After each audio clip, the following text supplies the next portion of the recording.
It's Wednesday, October 2nd at 9 a.m. Dwayne, would you lead us in the Pledge of Allegiance?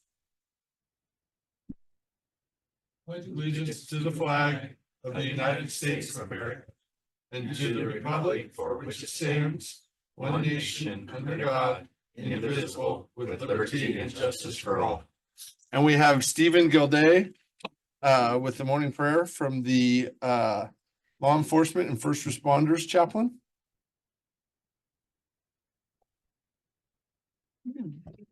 Oh, I think, okay. Would you join me in prayer, please? Almighty God, you are good, you're faithful, your word is true.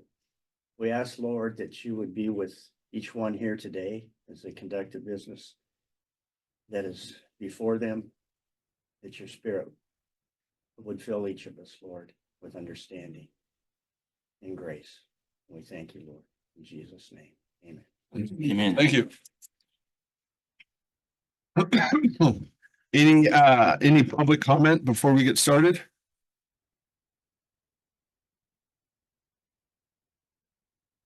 Anybody online have any public comment before we get started? Okay. We'll kick off with the consent agenda. Any discussion about the consent agenda? Okay, I'd entertain a motion. I don't know. I move to approve the consent agenda as presented. A second. Any discussion? All those in favor? Aye. Aye. Okay, we're gonna kick it off with recognizing our employees for 15 years of service. I think this is one of the great things about Crook County. One of the many great things about Crook County is how many long-term employees we have here that care so much about service to the citizens and taking care of them. So Brianna's here and she's going to hand out the awards and tell us a little bit about each of them. So Sarah, you want them to come up? Yes. Us? No. Okay, well, yes. We're gonna have everyone that's being recognized Oh, we shook the today hand on the way come through. on down. On the way back, they're gonna go over here and stand. Everyone that's being recognized today, I know Kathy and Jackie. Come on down. Wendy, Martin, Ron, And then we will have you commissioners come on down as well. And we'll let them go first. Where would you like us? Maybe we could stand over here or. I think where you were last time. That's right. No.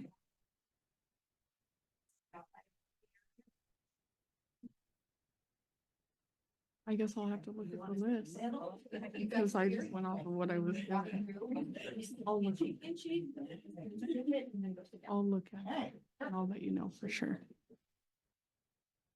All right, so I guess I would start with, well, we kind of had a mess up last time. Wendy McCoy, who works for the health department, has actually been with Crook County for 26 years. So today she will receive her 25-year pin. And Wendy, I did get some information from each department on the employees. Some things that people said about Wendy is that she's one of the longest tenured employees at the health department and has supported significant growth over the years. Her expertise in billing and our electronic health record system is invaluable, and she keeps us all on track, and we are so grateful to have her. So Wendy McCoy, is she here? She's not here. Okay. So next I have Martin Holland from the Sheriff's Office. Martin has an unmatched work ethic and a great attitude, and everyone loves working with Deputy Holland. And Deputy Holland has been with Crook County for a total of 18 years, but will receive his 15-year pin today. Next, we have Jackie Davis from the landfill, who has been with Crook County for a total of 18 years, but will receive her 15-year pin today. Jackie has devoted her entire career to the landfill, demonstrating a strong commitment to its success. She's considerate and prioritizes her employees' well-being, often placing their needs above her own. Additionally, she values family and enjoys quality time with her children. Thank you, Jackie, for everything you've done.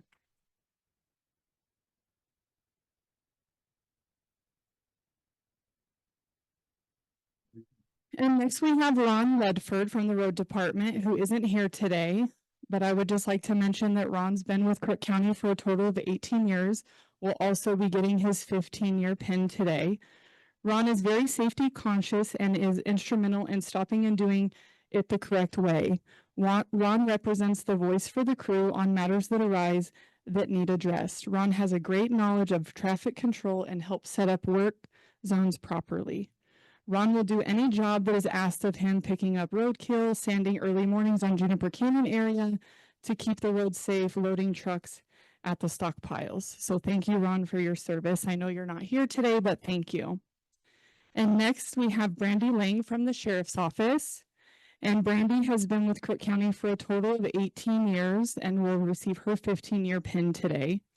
Brandy is a dedicated member of our Sheriff's Office and easily could be described as our own den mom. She is absolutely someone who people go to for help with the project, and answer will always be yes. I would be happy to help. Thank you, Brandy, for being a vital part of keeping our Sheriff's Office running.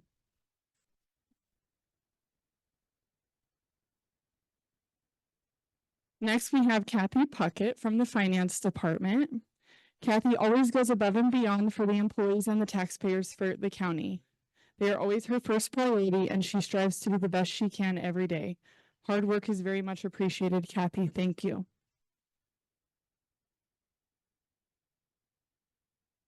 And next, I have Jeremy Bottoms from the Sheriff's Office. Jeremy has been with the Sheriff's Department for a total of 17 years and will receive his 15-year pin today. Deputy Bottoms has been a dedicated member of our Sheriff's Office Jail Division, having served as a deputy, sergeant, and now courthouse security member.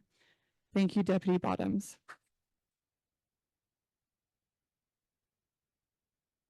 And last, we have Shelley Phillips, who is, I think she is remote. And Shelley Carey's here. She'll accept your pin and your certificate for you. Some things that Carrie had to say about Shelley is she's the heart and soul of the DA's office. She was office manager through 3 different district attorney administrations. When Judge Bidenman's was DA, Shelley worked her way up from legal assistant to office manager. During Carrie's term, her position was advanced to operations manager. Every office should be as lucky as our office to have her support. She manages every detail in my office. Shelley is not only incredible at managing the office, but she's also has the kindest heart. She goes above and beyond. When I came into the office, I was assured how blessed I would be to work with Shelley. I quickly came to realize that was an understatement. I'm certain she can read my mind because she often takes care of things I don't even ask for yet. So thank you, Shelley, for your service. She's been with Crook County for a total of 15 years and will receive her 15-year pin. And before we go outside, I'd just like to say that yesterday, all of the Yeehaw cards were due to recognize our next employee of the month. And with Commissioner Hermrich's help and Sarah's help, we did a number drawing, and Hannah Elliott will be our next employee of the month for October. I guess you guys want to go ahead and go to the courthouse for a photo? Okay, for those that are here. Okay, thank you.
Joanna?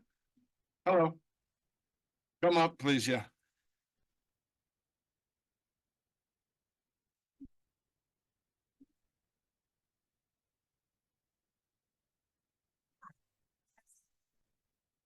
Are you doing the Podium. proclamation Yeah, you or? want to read with the microphone right behind. Yeah, I would go to that. See where the microphone is?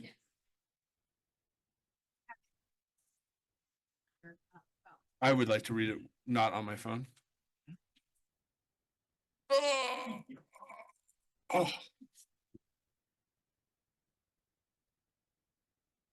Okay, Joanna Gardner's here to talk about domestic violence awareness and Saving Grace Outreach Service Coordinator. And she is the service Saving Grace Outreach Coordinator. Yes, hi, my name is Joanna Gardner. I'm Outreach Services Coordinator, like you said. And I work for Saving Grace. We provide services to people who've experienced domestic violence. I just want to thank Crook County for being welcoming to us and supportive of us. October is Domestic Violence Awareness Month, which is why I'm here. We know that domestic violence touches people from every sector of the community, regardless of gender, race, socioeconomic status. We also know that domestic violence thrives in silence and in the dark, and so we're just here to shine a light on the topic and also to thank the first responders and the community members and the other people that work hard every day to support survivors of domestic violence. Great. And it sounds like we have a proclamation today. That would be great You'd if like- you're open to reading it. Yes, I would. Thank you. All right, let's just get it kicked off here. The Office of the Board of County Commissioners, whereas domestic violence affects every person in Crook County, whether it's a victim or survivor, or as a family member, friend, partner, neighbor, educator, employer, or coworker.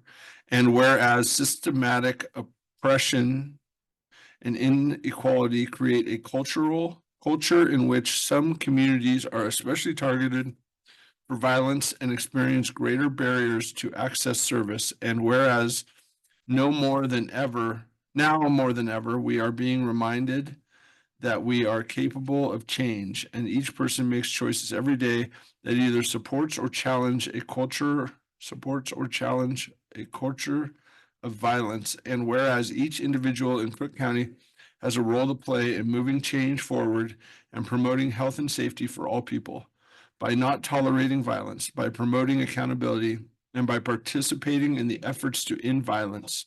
And whereas new efforts build on foundations laid by dedicated advocates, preventionists, activists, and other partners who have been doing this work for decades. And whereas by taking action where you work, play, learn, worship, or live, change is possible and domestic violence is preventable when we are all working together to end systematic oppression, the root cause of domestic violence.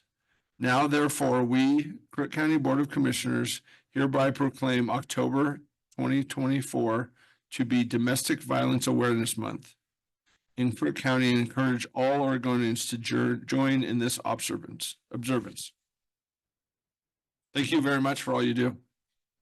Thank you very much for all you do. And if there's any way that I can ever help you personally, just let me know. Okay. I believe in your mission. Thank you. Okay. Thank you so much. Yep, thank you. Mandy?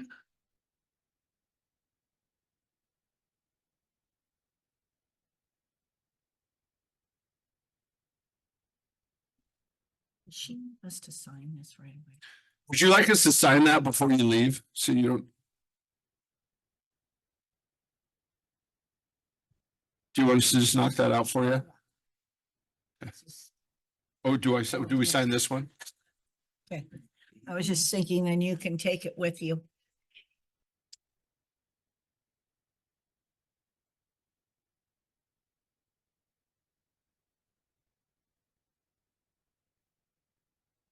Ready? Yep. Good morning. My name is Mandy Puckett, and I am the High Desert Christian Academy Community Relations Director. And I am here to present with Dwayne Porter, who is seated behind me to my left, and Maggie Hale, who's seated behind me to my right, the principal of High Desert Christian Academy, and Dwayne is a board director with High Desert Christian Academy. We presented before the Crook County Commission last week, and we were asked if we could come back again today to your general regular meeting and present this project, which was approved and signed in a letter of support from the City Council, the Crook County Commission, the Crook County School District, and almost 200 citizens in Crook County. So this is the PowerPoint presentation here. Sarah, you can go to the next slide. So again, presenters that will be joining us. I don't know if Steve Forrester, he was going to try to make it. If he pops in, feel free to let me know, Maggie. You see Steve, as he has typically joined us for this presentation as well. Go to the next slide. So this is Steve Forrester's slide. He basically presents on trades, which is part of the educational hub idea that we're presenting to you today. To give a little background on our long-term relationship that Crook County has with Baker Technical Institute, and just the growth in income, annual income that we've shown in Crook County in recent years. Steve Forrester has all of that data, which is included in our proposal that shows that we've gone from on the lower end of annual income to the third highest annual income in the 36 counties, which is really exciting. The opportunity that we're going to present to you today offers some really great opportunities to kind of keep with our Crook County culture and our values here, blue collar trade opportunities in addition to college opportunities, and that it's a unique opportunity for Prineville and Crook County. Go to the next slide. When we were presenting this to Crook County School District several weeks ago, after months and months of meeting with the administrators of Crook County School District, who've shown a lot of support for this idea. This article came out on CNBC the night before, so we plopped that in the presentation to show that just how much trades are rising and income in many cases is even surpassing, some of which four-year college degrees are. Next slide. So this is the kind of fundamental basis of the plan, is to change the old hospital, everybody calls it Hospital Hill, which is where HDCA is now located, from a old hospital into an educational hub for Crook County. So we want to be able to revitalize it, transform it into childcare and early education, which childcare is available up at the Christian school. And Maggie's going to talk about that here in just a minute. K through 12 dual enrollment. These are all ideas. This has come up several times as a pattern of what we noticed the community has vocalized they want is more childcare, more early education, K through 12 dual enrollment, which is where people can choose to have their child in both Crook County School District and either homeschool, online school, or a private Christian school, and be able to kind of have the opportunity to have both. Career and trades, gym. We really need more gym space, ball fields, clubs, activities, transportation to and from the campuses between the schools, and more educational family services. So next slide. So we basically put together a letter of support and that we put out to the community. It's on our front office desk up at High Desert Christian Academy. And it discusses our goal, our mission, our vision, and we solicited for community support. And we've been really impressed that we've really received unanimous support throughout the community. We have about 200 signatures that you're welcome to view, of parents, business owners in Crook County, people from all fields and backgrounds. And I'll just read real quick what the goal of the project is to empower our workforce to thrive by enhancing access to education and family support services in Crook County.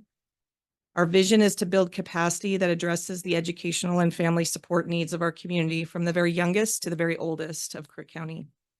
Our mission is to revitalize and transform the High Desert Christian Academy property located at 1201 Northeast Elm Street in Prineville, and change it from a hospital into a central educational hub that will include childcare, preschool, K through 12 dual education, trade schools, extracurricular activities, a gymnasium, field space, and other family educational support services. Okay, next slide. And this is an aerial map of the property, which Maggie Hale is going to talk about the services that are offered up the campus next.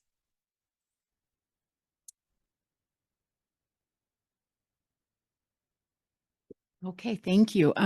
So the 1 and 2 in the blue is, the 1 is the Prineville Police Department and 2 is City Water. And then we have. The mic a little closer to your face. Sorry. And then 3 is where we actually have our school at, and it's in the form of the cross. And we, on the east side is our early learning division. The north, we are remodeling for more rooms for early learning division. The west side is the old maternity ward, which we have a library and staff rooms and a classroom. And then as you go down to south, that is our elementary. And then we go down into our middle school and high school classes. And that is part of the old pharmacy and a conference room. Number 4 is where the clinic used to be, lots of little rooms. That is leasable. And 5 is the operating rooms and the emergency room. That's also leasable. 7 is leasable or sellable. We've had a few people looking at that, including the Crook County School District. And so that's also open. Right there where the helipad is where our playground is. And number 6 is just an empty lot clear to Main Street, where my vision is someday hopefully to be a gym. And they're also maybe looking at baseball fields. And we offer services from 8 weeks old to 12th grade. We accept ERDC, and it's just been a really great program. We've just exploded in that. So we are we are at our capacity now. However, with the remodeled rooms, we'll be able to accept more kids. So anyhow, thank you.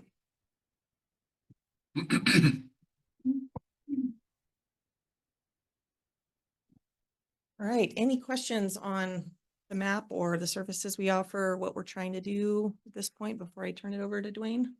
No, I think everybody up here is very excited about the opportunity. The only thing I would say is that the high school has been doing a really good job with the CTE program. And it's just be a great opportunity to build on that and give kids more opportunities to get marketable skills at school and then be able to transfer into a opportunity to expand those skills into work. Absolutely. And Brian Cochran, Jake Huffman and I have already met on this, and they're very supportive of it. And that's really what we want to do, is just, we have this space and how can we put it to good use for the community? And we thought this would be the kind of win-win-win all the way around for everybody. And Ryan explained to me how CT works, and having the space and the staff, obviously issues that have come up, which is why we kind of did this little additional aerial map so people can get an idea of what could be possible up there. Recently, there's even been an idea for workforce housing because of staffing needs. You know, like we have our daycares, yet getting staff, it seems to be everybody's struggle. And so that idea came up recently after the city council meeting on if that could possibly be a use for number 7, because that's the old hospice and those rooms are already there. If that would be of interest, where staff have a place to live and serve students, even if it's temporary housing or dorms for kids, students in the trades is another possibility. So it's pretty exciting when you think about all the possibilities of what we can do. But that number 4, 5, 6, 7 just kind of shows what's in those buildings and what's possible. We do have a basement as well that's under 4 and 5. That has brand new chain link fences, and we've already had a travel ball team look at the basement and said, we'd love to change this into hitting cages because we need more hitting cages. So those are all the ideas that are coming up. So what I'm working on now is putting together a proposal. That's like a grant proposal. And once it's finished, I'd like to come back to the city and the county and put it before you to see what our community agencies can pitch in. Grant funders always like to see, in-kind support, cash support for them to fund a project. And then we'll put it out to more foundations and try to get this done. So we're pretty motivated and the community's excited. So watch for a press release coming out in the newspaper soon. And now from here, I think I'll turn it over to Dwayne unless you guys have any other questions of me. Okay, it's Dwayne Porter. Thank you, Mandy. Again, I'll reiterate, thank you for the opportunity to talk with you today. We've worked through getting community support. We have a mission and a vision. And a vision without execution is just a dream. And so where we're marching down now is bringing this vision that we've had support for and bringing it to the community and taking what was kind of an iconic location in the central part, if you will, of Prineville, Crook County, and making it an educational hub, recreational hub for the community, even the region, if you will, for trades, vocations, public education, private education, care, and as Mandy said, family services. So we have this opportunity to move forward and getting a lot of support. We appreciate it. It is amazing. What we want to do, as Mandy said, is come back and be able to say, okay, how can we get the right people in our community together to actually execute forward with what a plan would look like? And then how can we make that a reality for our community? So we really appreciate your time. We really appreciate you listening to us. We also very much appreciate your support. If there's any questions I can answer, I would love to. I just want to thank you for providing, we are critical as far as childcare for infants here in Prineville, and the fact that you have opened that and provided that. I thank you for everyone here. And also, we have a community where our kids like to stay here. So how do we get them to stay here? And that's trade schools and that. And I thank you for your vision and your dreams, and just keep dreaming. I support you. Thank you. Thank you. Thanks so much. Thank you very much. Thank you.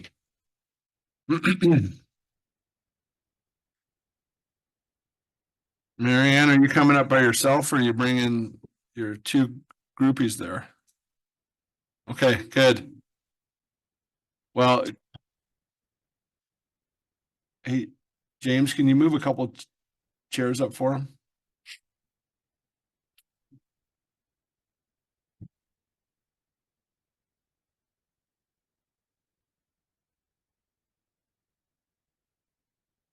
Actually, you get me first. I'm Gail Merritt with Christmas in the Pines and Marianne Carba, who's on the board, and Stanley Flynn. And we started Christmas in the Pines. Our first event was 2013. We want to thank the county for their support. We want to thank the fairgrounds for their support in allowing us to do this. We've already started our new season, getting ready for our drive. And without the community support, we could not put Christmas in the Pines on. We're just a small group of volunteers that believe in giving some joy at Christmas time. And we just want to thank you. And I'm going to turn it over to Marianne.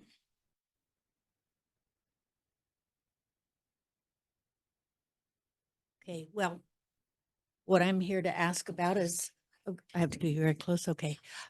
Funding. In order for us to continue doing this, we have to replace displays, repair displays, and then quite a lot of infrastructure, electrical, et cetera, and just to put the displays up.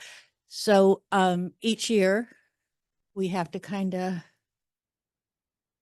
penny pinch a little bit here and there and decide what we can do with what we have to work with. So we're asking for some extra funds so that we can have some of that infrastructure and continue to put up new displays each year and make it more exciting for the community to see. We don't want it to be the same thing all the time. So we're really proud of what we've been able to do so far, and we hope to continue to be able to give this gift to our community. And I think it's been a wonderful gift, especially for us. We really felt it during the COVID, when families weren't able to go out and do anything, and being able to do this and not have to pay to go in to see it And we're also very proud that Little Prineville has the very best Christmas display in Central Oregon. So. Do you have anything you want to And add? Stan, maybe you can talk about our food and how many Yes. people drove through last year? So last year was our biggest year. We had about 11,000 people come through. And there's a few thousand people from out of town that come. We have many people that stop at the gate and tell us they're from all areas of Oregon, some from Washington. And those 11,000 people that came through donated about 11,000 pounds of food that all stays here in Crook County. Very nice. So it's really fun and exciting for us to keep this going. And like Mary Ann said about funding, some of us think more about displays and some of us think more about infrastructure like electrical and where we're going to get all of our power. So we do need money for more and better power.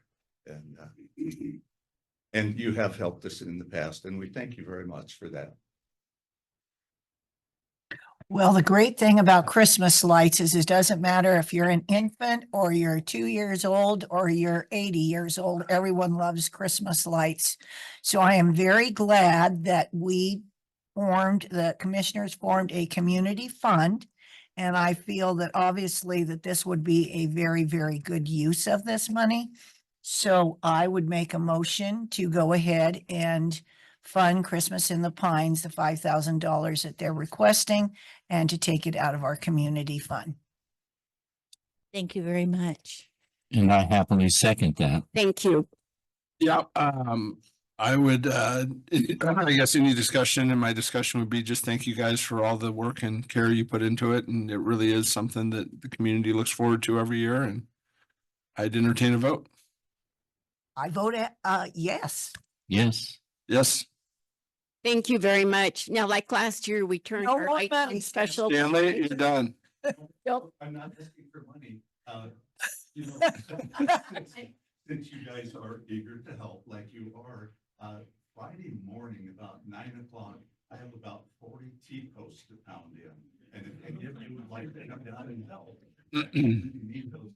Okay. So, and I know you know how to use a T-post. I do know. You don't have a hydraulic pounder? No. Oh, you need to get one of I have those. one you can borrow if you'd like. Yeah. You need a Legitimately, you it's need Casey to very- water the ground so it's soft. So you see here what the average age is of our volunteers. Sure. So we are definitely looking for some younger volunteers to come down and help with Christmas in the I Pines. wonder if you can get a leadership group from the high school. Is there anyone there that would like to come and do like I don't know what you would, but I mean, a leadership project, and that would be in helping you? We do have some kids that come over from the high school, and then over the last 5 years, we've had the Crook County boys basketball team come and help us take down our displays, and they're great help. Their coaches come with them, and then we give them a small donation for their basketball program, but they're great kids. Good. good. NGRTC is really good also. Yes, they are. They're a really good group, and that the new senior chief is a solid guy. So We use them greatly during fair. Okay, thank you very much. And Thank thank you. It was nice to see you, Stanley. Yeah. Thank you. Thank you. Why do you think we get all our volunteers? They want to come see Stanley. There you That's go. right. Gail. You got to have a gimmick, Gail. Yes. Yeah. all right, Casey, we talk about fair picnic tables. Good morning. For the record, Casey Daly from the fairgrounds. In your packet are 3 informal bids to replace our 10-year-old wooden picnic tables with new galvanized with recycled plastic on top. We think they're going to last a little bit longer. We move these tables quite a bit throughout the community when people need them downtown, or every time we move them, they take a little bit of a hit. But we're hoping that this new table will last a little bit longer. So our recommendation is the the bid from the park catalog for 31,050. And this will be funded out of our $2 million grant money. Perfect. I entertain a motion. It's crooked on my screen. I make a motion to accept the bid from Park Warehouse. I second it. Any discussion? All those in favor? Aye. Aye. Aye. They should be lighter to move too, won't they be? Yeah. Just make sure they're sturdy, so when I sit them, they don't fall over. I have one with a name on it. How's that? Thank One of those you. big concrete ones. James.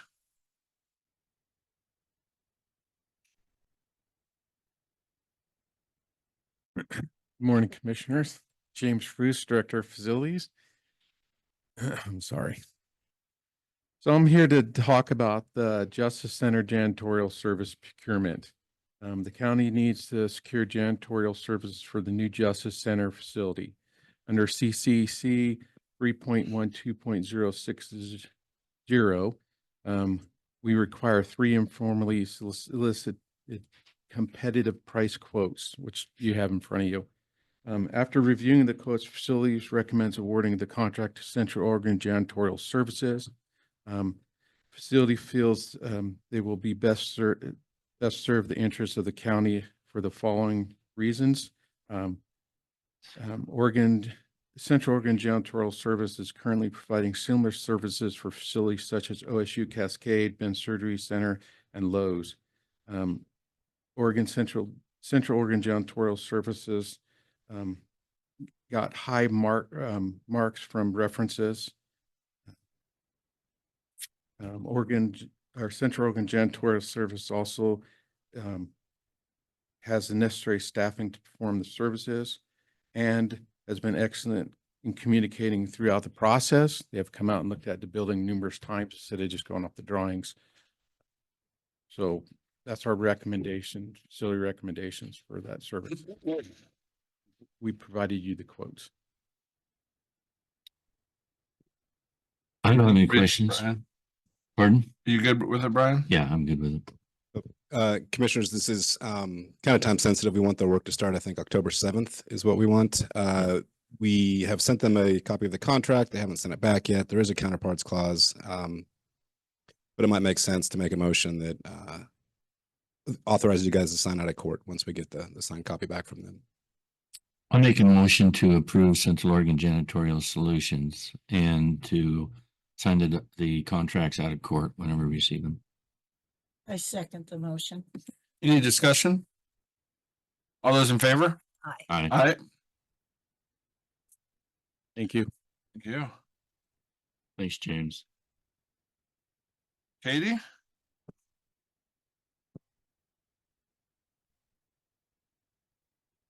Good morning. Hello. Katie Plum, Health and Human Services Director. I have before you a subcontract proposal for rural behavioral health access programming. We received funding last fiscal year actually to do this body of work through Central Oregon Health Council. We opted, Crook County is receiving a portion of these funds. And so we opted to be a fiscal, basically caretaker for these funds so that we could, one, get them out the door from Central Oregon Health Council and ensure that we received them. But also that means that we are passing through a third of these funds to Jefferson County to do this same body of work that we're tasked with. We've also subcontracted earlier with Lapine. They were an area that was also identified for the focus areas of this funding, which is access to behavioral health services in rural communities.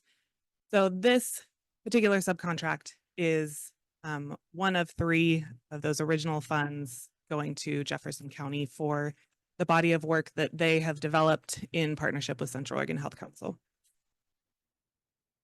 And this is the same thing that we did for Lapine, basically, except Correct. it says Jefferson County. Correct. That's yes. all the only difference. Okay. I make a motion to approve the intergovernmental agreement between Crook County and Jefferson County. Does it have a number? No? Okay, I guess that's it. I'll second. Any discussion? All those in favor? Aye. Aye. Thank you very much. Thanks, Katie.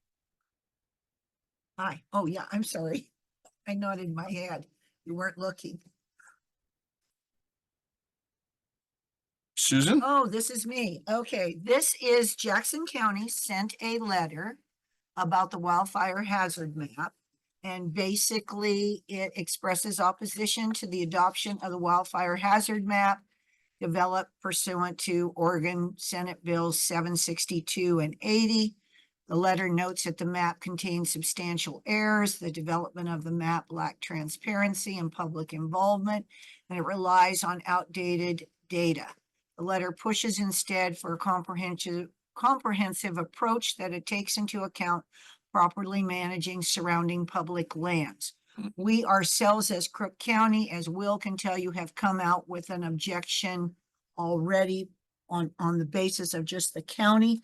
But this is basically a letter that they wanted to join other counties together and show a more unified opposition. So I see no reason why we can't do that. We are opposed to it. So I make a motion for the endorsement of the Jackson County Wildfire Hazard Map letter that will be sent to the state. I'll second. Yeah, any discussion? The only discussion I would have is I totally agree. Will and I have been working with OSU and they've been just outrageously obnoxious in their misunderstanding of what actually is happening on the ground. So all those in favor? Aye. Aye. Okay. Eric? Commissioners, what's in front of you is an update to the county's Equal Employment Opportunity Plan. You heard me speak about this about a week ago. So much of what I'm about to say is something you've just recently heard. As a condition of receiving a number of different grants, the county is required to every 2 years examine its workforce and compare that workforce against the workforce of the wider community to see if it can identify any statistically significant disparities between the demographics of the county workforce and the wider community workforce.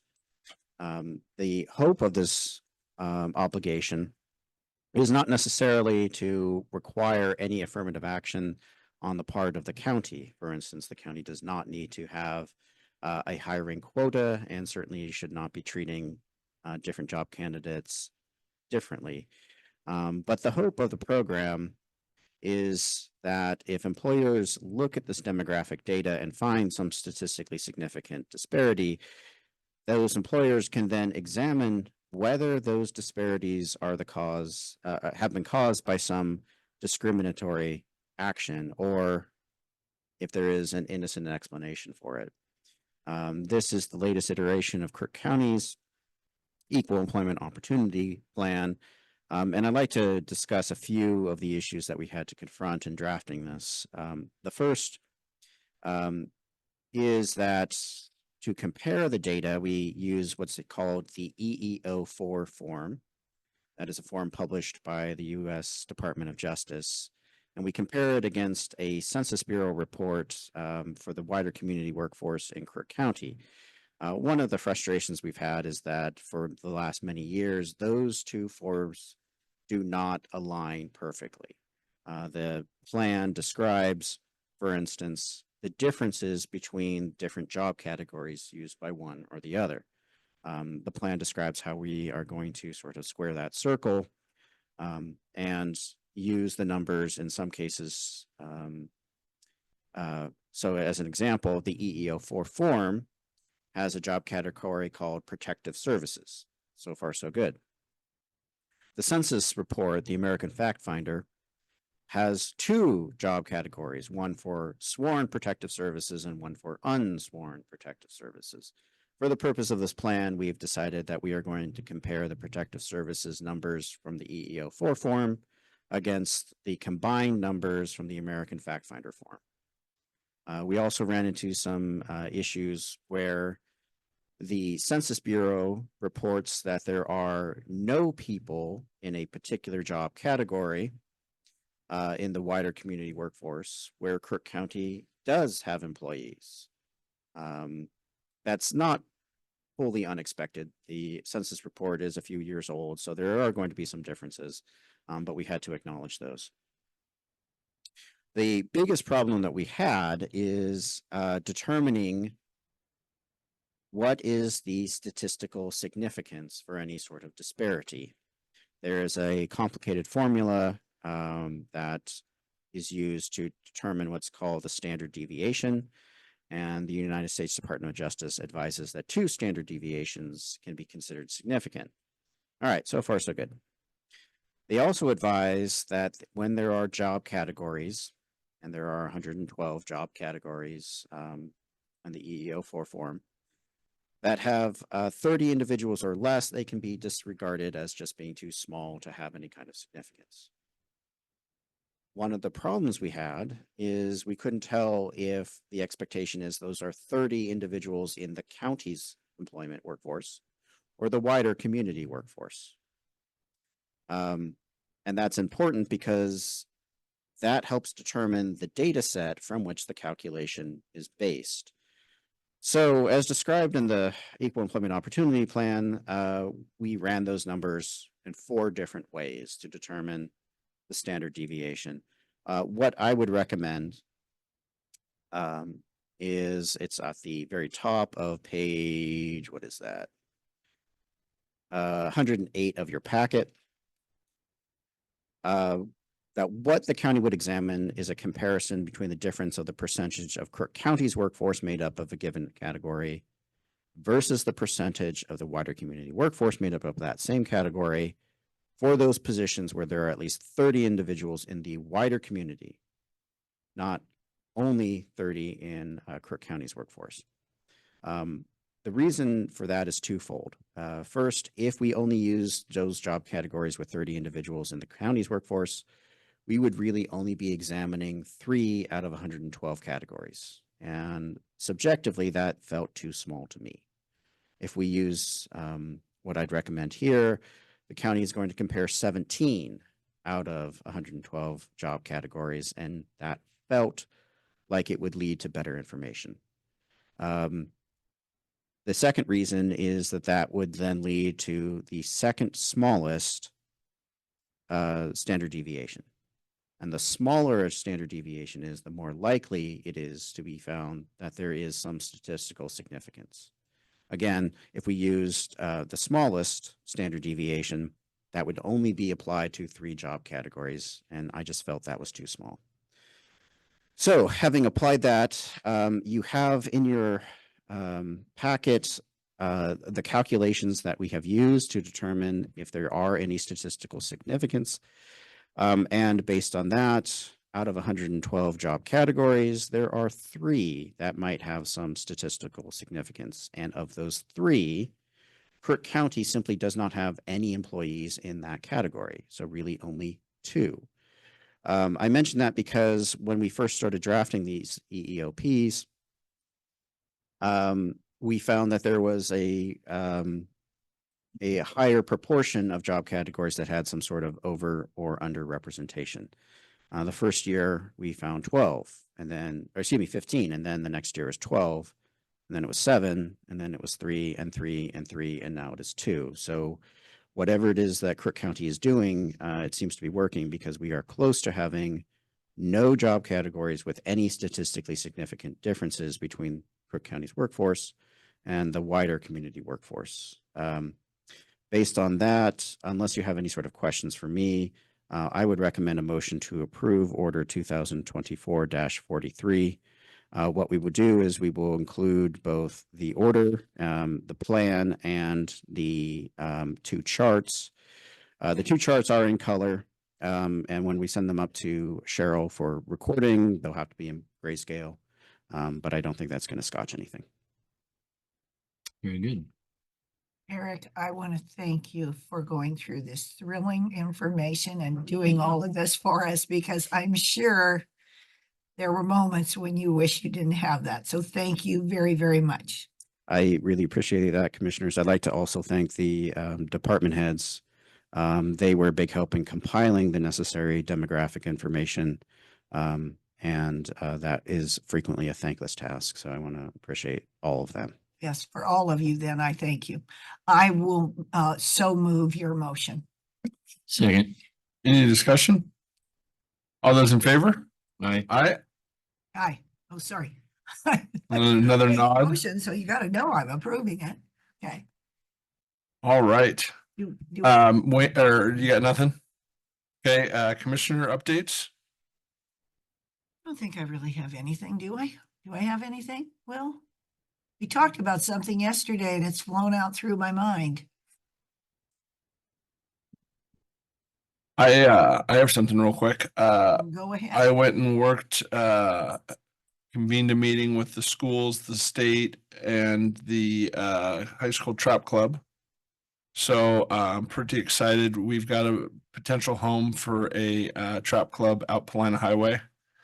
We got to go through and get a few more things put together, but there's also the opportunity to expand that if the trap club works and is a good location, to get a pistol range and then eventually get a long range rifle range up there as well. Something that our community's needed for a very, very long time. So pretty excited about that. I have one thing. We were able for 8 years, FEMA was giving money into United Way for basically food insecurity. And Crook County did not realize, and there was $70,000 that had to be used by December 31st of this year. And a group of us ladies got together, I believe, last Wednesday, and you had to apply. And we went ahead and we awarded those grants out, and it went to like the senior center, went for containers and additional meals. It went to various things, and I was very, very pleased how we all came together. We used every penny, and it's all going for the citizens of Crook County for food insecurity and that. So I guess that may put a real big smile on my face. So anyway. Great, Brian. Very good. No, I don't have anything. Oh, do we want to speak about the letter? Well, I think we're gonna get questions if we We're don't. gonna get questions. Okay. Do you want us to bring it up or do you want to bring it up? Okay, I need to go back here though. So we recently received a letter that is where DEQ, I'm going to just ad lib here. Basically, DEQ is requesting a hold on the operating permit for Knife River, and it's a request. So we just received that. We haven't heard anything more. If I could find this letter would help. I can't remember who did it come from. Agami or Zavi? Or no. Oh, I know who it came from. It was someone I had never heard of before. Did you got, okay, good. That would be my next question. Have you guys received the letter yet? Okay, because we asked the state to share that with you. Basically, in order to stay in the proper channels, the letter did not generate from Crook County. It generated from the state. So we went in turn and we talked to Senator Merkley's office, his gal Nicole, and Nicole went ahead and asked the governor's office if they could generate it to you as your landholders, because we felt that was kind of the proper procedure to do. So I'm really glad to hear today that you have gotten this letter, but keep in mind, it does very clearly say they're requesting a hold. So that doesn't mean a hold's been placed, but we are hoping, because Dagami sits under DEQ's umbrella, that that's like the big guy asking the little guy. Keep our fingers crossed.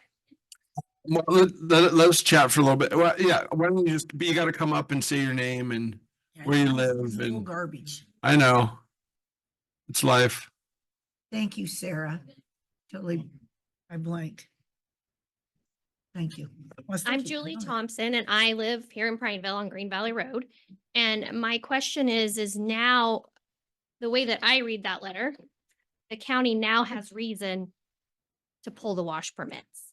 They have grounds to stand on, to pull the wash permits to stop the washing. Is that going to be an option? That's a very good question, and we have an attorney who has been following this that can answer. I'll touch on that, and then I guess some of the other items from the letter. So this is about the hold that they're asking for here. The hold they requested is about the review of the amendment to the permit for the Woodward site that was going to expand it to veneer. As you mentioned, Commissioner, they mentioned that they requested the hold. The letter is signed by Dogami, but doesn't say that the hold has been approved. It also speaks about pending adequate funding, but it doesn't say that the funding is there. It speaks about their sampling plan. They want to get. Can you guys hear in the back? You need to really. Oh, the microphone. Like this. So it talks about they're trying to start the monitoring Here. in November, but pending adequate funding. And so they do also ask for our help on how to get the help from the neighbors to get that to get the samples from the neighboring properties. And so it seems like we have some people here. We could have that discussion as well. What the letter does not do is point fingers. The letter doesn't have any data saying that anybody's at fault. They're saying that there is an issue here and they want to take a look at it. As a reminder, the wash plant is on the industrial portion of the original permit.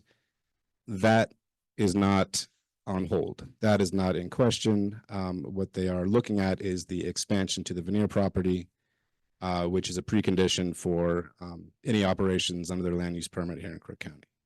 If the existing lot mine area is what they're thinking is causing the issue and they're not going to allow an expansion, why would you keep washing? And the county has the option to pull that permit. Again, I think that is something, this is so uncomfortable for us because we like to solve problems here. But these are state decisions, and I think it's a really good step, and I'm really excited that we're here. And I'm happy to have a conversation with them about that and getting that done. But from what John's saying is that does not give us the ability, unless do you see a way that we could stop the current production with what we've got in this letter? The letter to me is just saying that we want to make sure that things are protected, and so we're going to try to get some data and try to figure out what's going on. It's not talking about the wash plan. It's not, like I said, it's not pointing any fingers yet. It's saying we need to get data so we can understand the problem here. But if there's concern enough to try to get data, why do we keep doing it? Why can't we stop it? Again, I think that's a very good question of the state, and I'm happy to ask that question. We've asked the state, I'm asking you guys, why can't you pull it? because it's a state agency that makes decisions. It's not a county agency. We don't have the. We've heard before, if you have reasonable cause, you can pull the permit. This is a reasonable cause with DEQ concerned and Dogami concerned? The burden to suspend, modify, or revoke their permit is on us. And it has to be a violation of the applicable criteria, or there needs to be evidence that we have to prove that it's causing that. And that's not what this DEQ letter is saying. Gotcha. But so no the help good news is the answer. There's no help coming from the county to stop the washing, even though now they've said we haven't done anything wrong. We haven't done anything wrong. Now, within the last, 2 or 3 weeks, cleaning out the ponds. Now they're going to line them and all this stuff, but they did nothing wrong. Isn't that concern? I'm very concerned about the situation. I'm just telling you that there's a level of control that we have, that we can control things that happen in Crook County. But when it moves to the state level, it's your state legislature, the governor, the state senators. Those are the people that make decisions over. If this was a county department that we were talking about, The county gave the permit. I understand, because of the state rules that we have to follow to move forward. And I again, I totally understand. I'm not trying to say that the way it's working is right. I'm just explaining to you how the government works and where we are within the system. And I can also tell you that all three of us up here have been working extremely hard to get to this point, to get this letter. And we've been calling and pushing them and pushing, and we will continue to call and push them and push them and push them. But we can't make a decision without the data that they share. I have a question of you. Are they lining the ponds? Because when I went on the Dagami tour, I questioned the lining of the ponds and was told that that was a remarkable event in Oregon and it was, they were not going to be lined. Do you know they are? I don't know for sure, but that's Okay. what's. Because but that is cleaning them out and that they're- is very well, I mean, and their theory there is they're cleaning out the sediment, sorry. which I understand that part, but they were very firm about the fact that they would not line those ponds, which I was questioning. So if they are, I find that very interesting because that is some new information that we weren't told. I think what I heard was that they were going to line the next round of ponds at the next expansion is what I heard when we did the walk around. No, Except there won't be any new ponds. It's the same ponds. But Yeah, they under the proposed conditions, they have the option to line them or to do frequent testing. Got it. And they were going to do frequent testing. They were not going to line them. That was what I walked away with in my mind. I don't think they made that decision yet, but that's what Yeah. I think they were That was the discussion talking about. But yeah, Commissioner's right. We can't make any decisions without data. We can't do anything without evidence. That's what this process will do is we'll hopefully once they get the funding, they can provide the samples. The county will then have data and so will DEQ. And that's what we've been aggressively pushing for this entire time, because we understand completely that this is not a tenable situation for anyone, no matter what the cause is. And that's where the state needs to come in and delineate or explain what those causes are, because until we have that explanation, we can't act. And I know it's super frustrating because I think in general, Crook County does do a really good job of when there's an issue, we step up and we fix that issue. But when that issue, this is very similar to COVID. Do you remember COVID where all the businesses got shut down and people were saying, well, just open the businesses. And my answer was, we didn't close the businesses. We can't open the businesses. And so we didn't have the ability to control the agencies that were going to attack those businesses. Just like this, where we don't control the data that will be used against us in a lawsuit if we move forward with a decision. Gave the permit, and then when they started to hit water, let them keep going. I mean, I think this would be a good time for John or Will to weigh in, but the reason we gave those permits is because the state planning laws. No, what I mean, I don't know what money we got from the state. And maybe we're getting a lot of tax dollars from that. I don't know, but that was not a decision that came into the conclusion for me, or I don't think anybody up here. A lot of these things are set up in a system where if they check certain boxes and we don't approve them, they're just going to get approved anyways with less oversight. And Will, do you mind if I put you on a spot and you can speak a little bit to that? And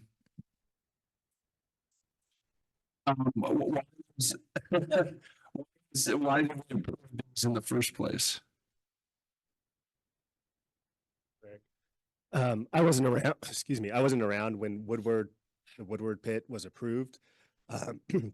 But the process, I mean, with any land use approval, the applicant submits their application, their written materials in support of that application, and they have to demonstrate compliance with the approval criteria.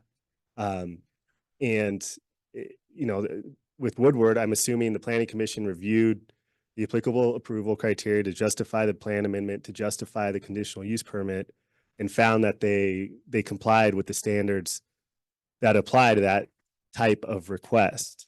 So there's certain standards that are set. In this case, there's Division 16 in the OARs that applies to our plan amendments under Goal 5 to approve or add resource sites to our inventory.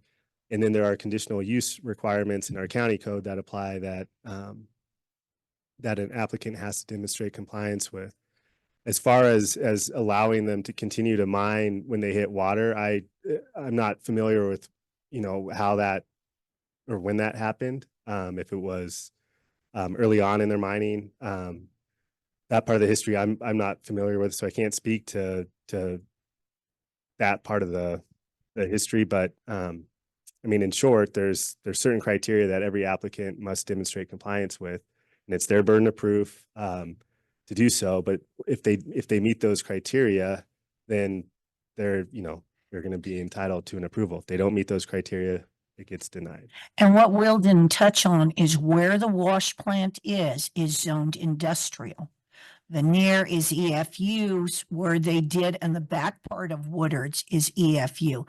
So the industrial zoning plays in on that wash plant because that is an acceptable, I guess, land use category is, I guess, what I would say. But I mean, I agree with you. I voted no on that because I did not believe in that. But again, you have boxes, and I do agree with Seth. It's kind of frustrating when we push this forward and we did the listening session and you guys were supposed to come and tell them. And I figured they were going out that day or the next day with mason jars, and they were going around and they were getting water samples, and then nothing happened. Then they said they had no funding. So I know Seth lobbied at the governor's office, and then we get a letter from the governor that says you've got funding. And it just seems like everybody's just dragging their feet, and I don't understand. Take a mason jar, go get the water, run it through the tests and figure it out. You guys are supposed to be the experts. Quite frankly, I think they ought to fire the whole dang deal and start anew. Why do we even have the DEQ? Yeah. What are they there for? They're there to levy fines against developers in Portland and get a bunch of money. When it comes to protecting our citizens, and I promise you, I'm having these exact same conversations with the governor, with DEQ and the people that are in charge, and I'm not getting responses. And so I don't understand what they're there for. If they're not here to protect you, the citizens of Oregon, and stay that this is important to everyone. No, and you're right. It is a blame game. And John has known from the start, from when I became a commissioner, that if there is any way, I mean, and I don't care if it's one word, that we can shut this down, we would have. It's just, you got to follow, unfortunately, the rules. And I agree with you, and I feel for you, and I understand your frustration, because I really was led to believe by May of this year, and I thought that was too long. Yeah. Quite frankly, I thought that was way too long. I thought we'd get answers, and here we are, we're sitting in October and we're still battling, and they're talking about a funding that the governor said they already had. Yeah, and it was supposed to be September, now it's August, now it's November. Yeah. And now, I totally agree with you. please come, you gotta come up and talk, please. We can just give you the mic, we can spread the mic around too. What we need to do is we need to get the information on the record, so when we're taking notes on this, we know who talked and what they said. Tell the mic. I'm Tracy Etterbeck. Thank you. And you have a sweet voice, but you gotta yell a little. I believe that DEQ is actually really helping us, because they're the ones that came out with this letter saying there's really an issue. So that's what I'm thankful for DEQ for. It's the first thing I've seen in writing saying, there's a problem going on. So I'm thankful for DEQ. I'm sad that our own commissioners weren't able to, move forward to putting kind of stop to this. But what I am also wondering is that permits, that they're operating on, are they currently expired, or weren't they expired for a short time, or are they expired now? Not to the information that we received on the walk around, that they have a active permit. And John, do you want to, we asked that specific question. Do you want to speak? I'll speak to that, and then I kind of bring us back around. So the operating permit for the Woodward site is valid. It's valid, until it's not. What they're doing is they're applying for a modification of that. So it's the same permit will be in place if it would be approved. They also have DEQ water permits, which are the same thing. Once they get in the door with the approval, it's valid throughout the rest of the operating permit. DEQ, we understand, is trying to amend how the WPCF permits work, which might, I mean, the current status is still okay, but that might bring into question additional requirements for them once DEQ has those new rules, but that's way down the road. But she's right, DEQ is being helpful. I think we have a good opportunity this meeting right now to kind of make some progress in this. We need answers from DEQ about the status of the hold. We need answers from DEQ about the pending funding. So we need to reach out to them about that. We need to figure out if our comment period from October 15th has been stayed during this hold. And so we need to get those answers, but we also have the community here, the neighboring people. And so I think part of the discussion needs to be about how we can help DEQ contact the folks here so they can get the sampling data that they need. They know how. In the letter, they asked for our help reaching out to you guys. And so here we are. So we can all. Tracy, I think that's the point, right? I'm very happy that they've given us this letter, but we've been very frank with them for years now that this needs to be taken care of, and it shouldn't take 2 years for the agency that's in charge of groundwater to come out and be part of this conversation, which is the only way that we can move forward. I mean, you heard Susie, she came in here. She has been wonderfully aggressive, moving things forward and saying to all of our attorneys, find anything we can do to slow this process or stop this process. And I can tell you, we are working on it. We just are not we are not the agency that has the power to do that. And they have a copy of every email you ever sent me. DEQ has a copy of it. Senator Merkley has a copy of it, and Senator Wyden has a copy of it. So they do know each and every one of you. I'm sorry to ask for, I'm sorry, they don't, because everyone I got was put, Brianna, who's the computer expert, was put in a file and was sent, and they received it. And so did the governor's office. But you guys have asked for information from the DEQ from the very beginning Yes. that said, give us a reason. Here's the reason. It says suspended in that letter. You have, as a county, you have the opportunity to put a hold on it. Ed wrote your attorneys a letter yesterday. Well, no, say, here's the opportunity, suspend it. Here's your sign. Use it. But basically What they aren't doing, they're not suspending Woodward. That's not what this is saying. No. It's saying they're putting a hold on the review of the Yes. modification. They're what's requesting a hold, requesting. The hold has not been granted. That's what I want you to be sure to put yellow highlighter on that part. And they're not Requesting. bringing up any specific issues. No. I think that's the other lacking thing in the letter, is that they don't have a specific issue that they're calling out, which you're saying they're giving you data. We don't have any data of from them what's the issues are. They're just saying that they're concerned and they're going to put a hold on it. And if you want, I can speak to the email from Ed Fitch. So he requested, he said he read the letter, and so he's requesting a hold by us on expanding operations. As I said earlier, the DEQ, the Dogami permit, is a precondition for their operations to expand under our land use permit. So the hold is already in place. This is already, nothing's going to happen on veneer until this all gets sorted out. And when we did the Dogami tour, DEQ was there, Water Resources was there, Seth was there, I was there, John was there, Will was there. I can't think of, obviously, Knife River was there. When we did that, we brought up a lot of questions. Seth and I ended up being escorted by 2 Knife River representatives when we went to leave. I felt that maybe I'd asked a pretty good question like that. So, like I say, we've brought it all up. They've heard it. DEQ was standing there. So again, I agree with John. They're requesting a hold. Let's keep our fingers crossed that the hold is placed. But you do have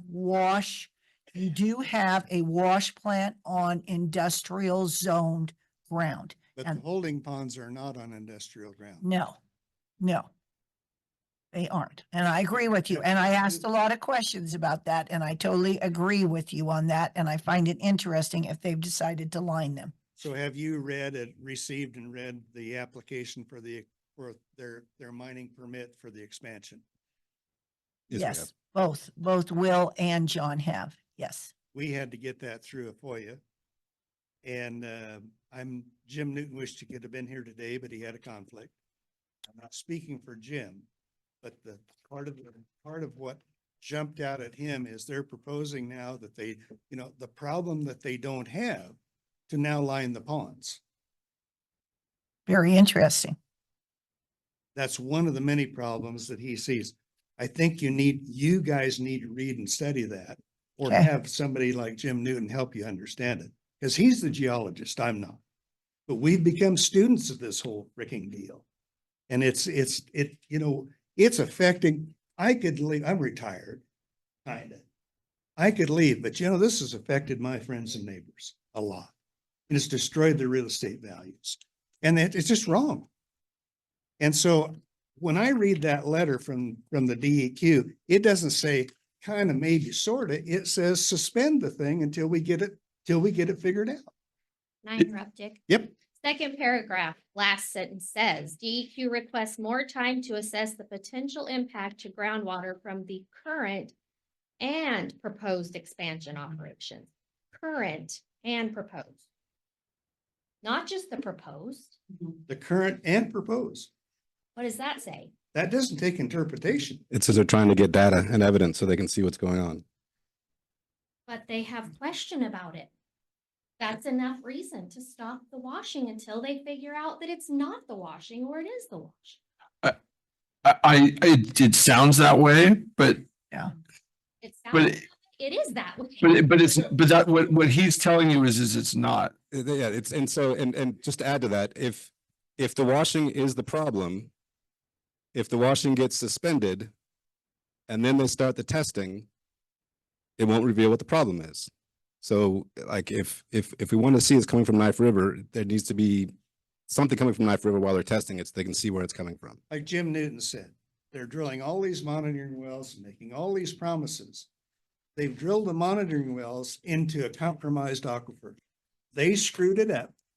Now they're saying, gosh, here's our baseline. You can't do that until it's going to take years to figure this thing out. I stumped them with the question. They went ahead and they drilled a well that went down into the deepest aquifer. And they drilled wells that went into this thing. Supposedly, I said, when you draw up from the deepest aquifer, and then you have taken away your sand and gravel, which is God or nature or whoever you want to say's natural filtration system, how do you keep from polluting the upper aquifer? And everyone just kind of looked around and no one gave me an answer. And one of the escorts that Seth and I got was the hydrologist from Colorado, who still never gave me an answer as he opened my car door. And you won't get one from him. No, because He doesn't know. it's rocket science to me. You take the sand and gravel away, you pump up from the polluted one. Yeah, I agree with you. Jim Newton, his opinion, he's been around here forever plus one day. He's a local guy. He's not from Colorado. He understands the geology. As Rory said, he has a holistic understanding of what's the hell's going on here. And there's no way that you can isolate the alluvial aquifer from the deep aquifer.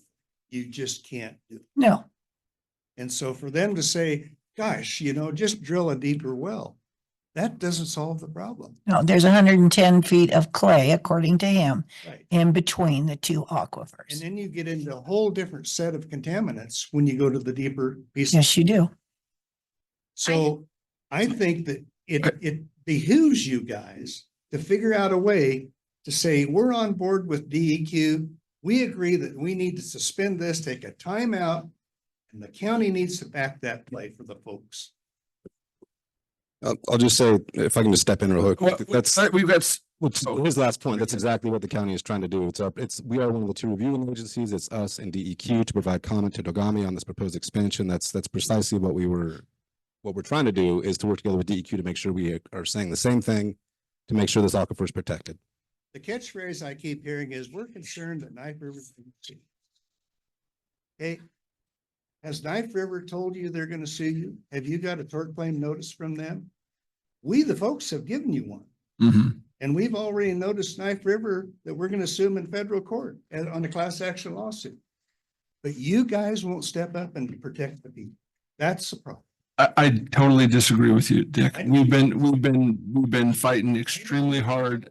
And so I think it's really easy to sit away outside of an organization and throw bombs and say things like that. Asked me if I was gonna when- speak, and I said, we're Yeah, gonna raise hell. yeah, no, I appreciate it. It's okay. But let's let this, I'm Ashley McCormick and I also live on Green Valley Road. And I have come to every meeting. I have participated for years now in all of this. And I keep hearing from the county, when we have a reason, when we have something, then we can act. Our attorneys, multiple at this point, have said that the county has the ability to do something. The county continues to say they don't. This letter I feel is very specific. Our attorneys feel is very specific. So my question is, what word for word do you guys need to step in and pull the current CUP, put it on hold until we can get to the bottom of this? Everyone wants the test results. We are not allowed to access that property. Our representative, a professional geologist, is not allowed to access that property. We can't give you results because we are not allowed to perform tests. There is not one neighbor in our whole area of this that would say, no, you cannot access our water results. We've turned them over. We've done everything that we possibly can. So what word for word do you guys need so that we can provide that?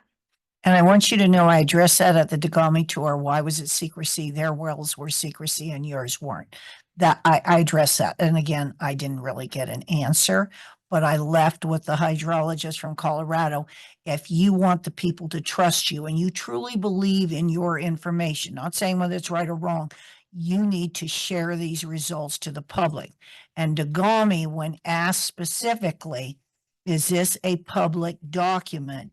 He passed off that I was talking about production. And I said, I'm not talking about how much gravel you've got. I don't give a damn what you get a ton.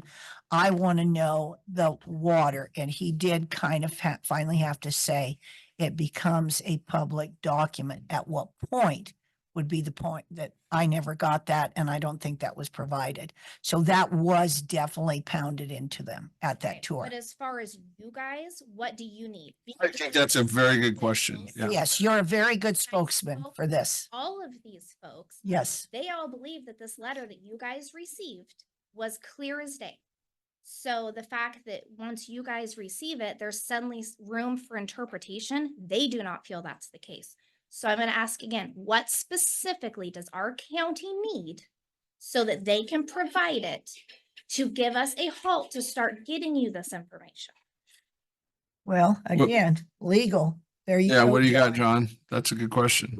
So far, the only data that has been reviewed, so DEQ and Dogami are in charge of the groundwater in the state, obviously. The only data that I know that they've been provided and reviewed, they have said is inconclusive. And so we need them to say, it looks like the water is being contaminated from these operations. You need who to say that, and we will get it. DEQ or Dogami. And you don't feel this letter that you just received is clear enough? They're saying there's concerns in it. Concerns is way different than saying there's evidence. That there's causation here. This is saying we need to get evidence so we have causation. It's not saying there is any evidence. It's saying they have concerns. Is the county going to help us at all for access to the property to start performing those tests? Because how can we give you evidence on a property we are not allowed access to? Tests are going to be happening on the property. What Yes. what we need help with is getting testing on your property. You got it. So can we get, I would recommend getting a sign-up sheet. Everybody here who wants to welcome Dogami and DEQ to come and do testing on their property, we can get a list of names and addresses and ways to contact them. That's how we get this done. I understand they do, but if we can continue to give them more information, again, DEQ asked me last week if they could co-op with Jim Newton, because he has access to all of those properties that she's Yeah. talking about. And DEQ has agreed that they want to co-op this thing on the testing program with Jim Newton and the other people, because we need a representative on our side of the puzzle. And they've agreed to that. And Greg will be Oh. back tomorrow. But when did they tell you that was gonna happen? Is that now gonna go to 2025 or, No. you know, I mean, are they gonna get on this? Greg Svaland, we all know him, right? Yes, He yes. told me he's on vacation. He'll be back tomorrow. Geez, he just went on a honeymoon. He needs to get to work. He needs the rest of it. Okay, So he'll be back tomorrow. He said they want to start it in October. And I said, Good. give me a date. okay, And they're working on the funding piece. As a group, we've agreed to self-fund the deal. He said, why should we? Because you have to have a baseline, you have to have protocol, you have to have all these things. We have random tests that everybody has taken that shows definite, Jim's mapped it out. It shows a contamination issue. Is it conclusive that's Knife River? Well, these are random tests that people took, you know, and we have to have a protocol. We have to have a mapping program. And the DEQ wants to work with Jim Newton on that piece of the puzzle to make sure we get it done, and we get it done according to the protocol that we need for the evidence to meet the DEQ and EPA standards. And they're actually going to use Jim Newton's plan. well, that's great, Right. Dick. Dick, if there was a thing that I could sign, I would sign it today. I know It's just unfortunate that we have to play this game. And it again, is. I am very disappointed that in May, I thought you people would get relief. And here we are. And it just shows how frustrating Jim Newton our government was is. specifically disinvited to the tour. Yeah. Greg said that was a huge mistake. Oh, I agree. I agree. Like I say, any of the questions we asked, there was some pushback and we asked good ones. In fact, John was the one that brought up about the permit that we thought was going to be our, Silver. what do you want to say? Our silver bullet. Yeah. And the silver bullet got turned to brass really quickly, but yeah. Well, and WCPF permit, the WCPF 1000 permit is an overall umbrella permit that Knife River has for the entire state. Yes, it is. And that was told us. According to Jim Newton, that is expired. DEQ says that this WCPF permit out here should be site specific to this location because of the problems that surround it. If that WCPF permit is expired and it has to be looked at as a specific site specific issue, because we know there's problems, then DEQ is saying we're not going to renew it at this point. So they're Again, operating on an expired permit. those are the kind of things, if we can prove that, then I think would that be accurate?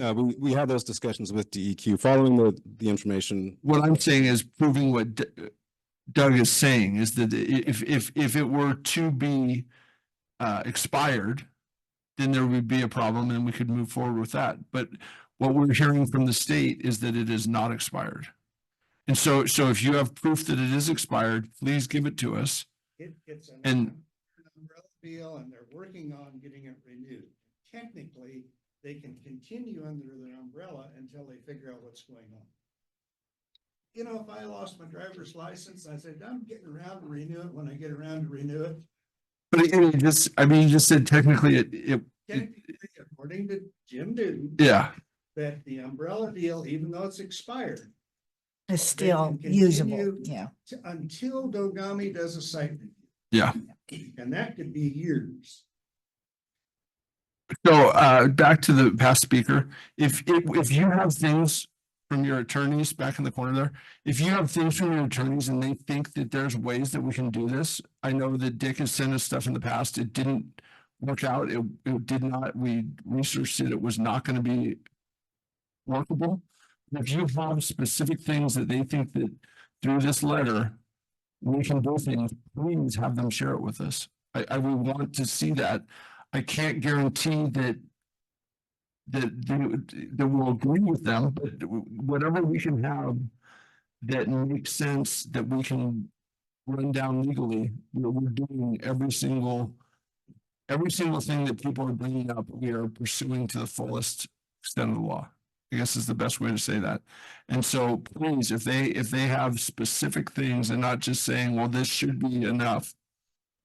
But if they say, because of this law and because of this in the process that this works, have them send it over because we will have John and Eric look at it and pursue it. And I think we can even explain to you why we don't believe that's true. But I want, like Susan said, any opportunity we can to move forward at our level, we need to do. It's just that we're at a different level than the decision makers in this instance. Thank you. Can you, I'm Kate Solis and I live on Green Valley Road as well.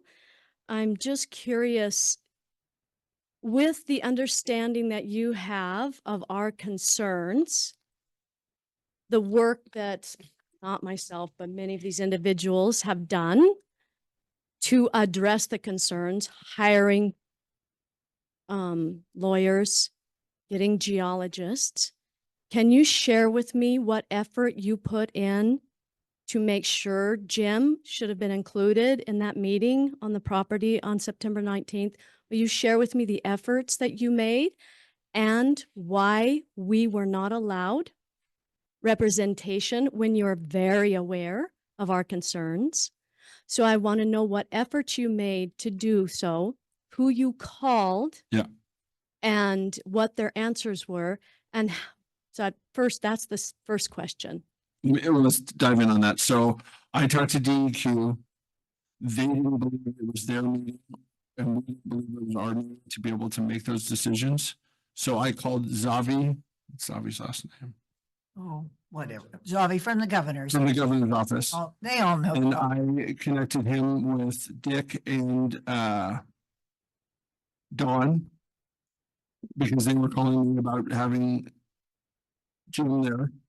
And so we both believe that Zavi was the right person because he is with the governor's office. And I connected him with them and told Zavi how important I believed it was that Jim was there and that everybody that wanted to be part of this tour was part of it. But again, it wasn't a Crook County tour.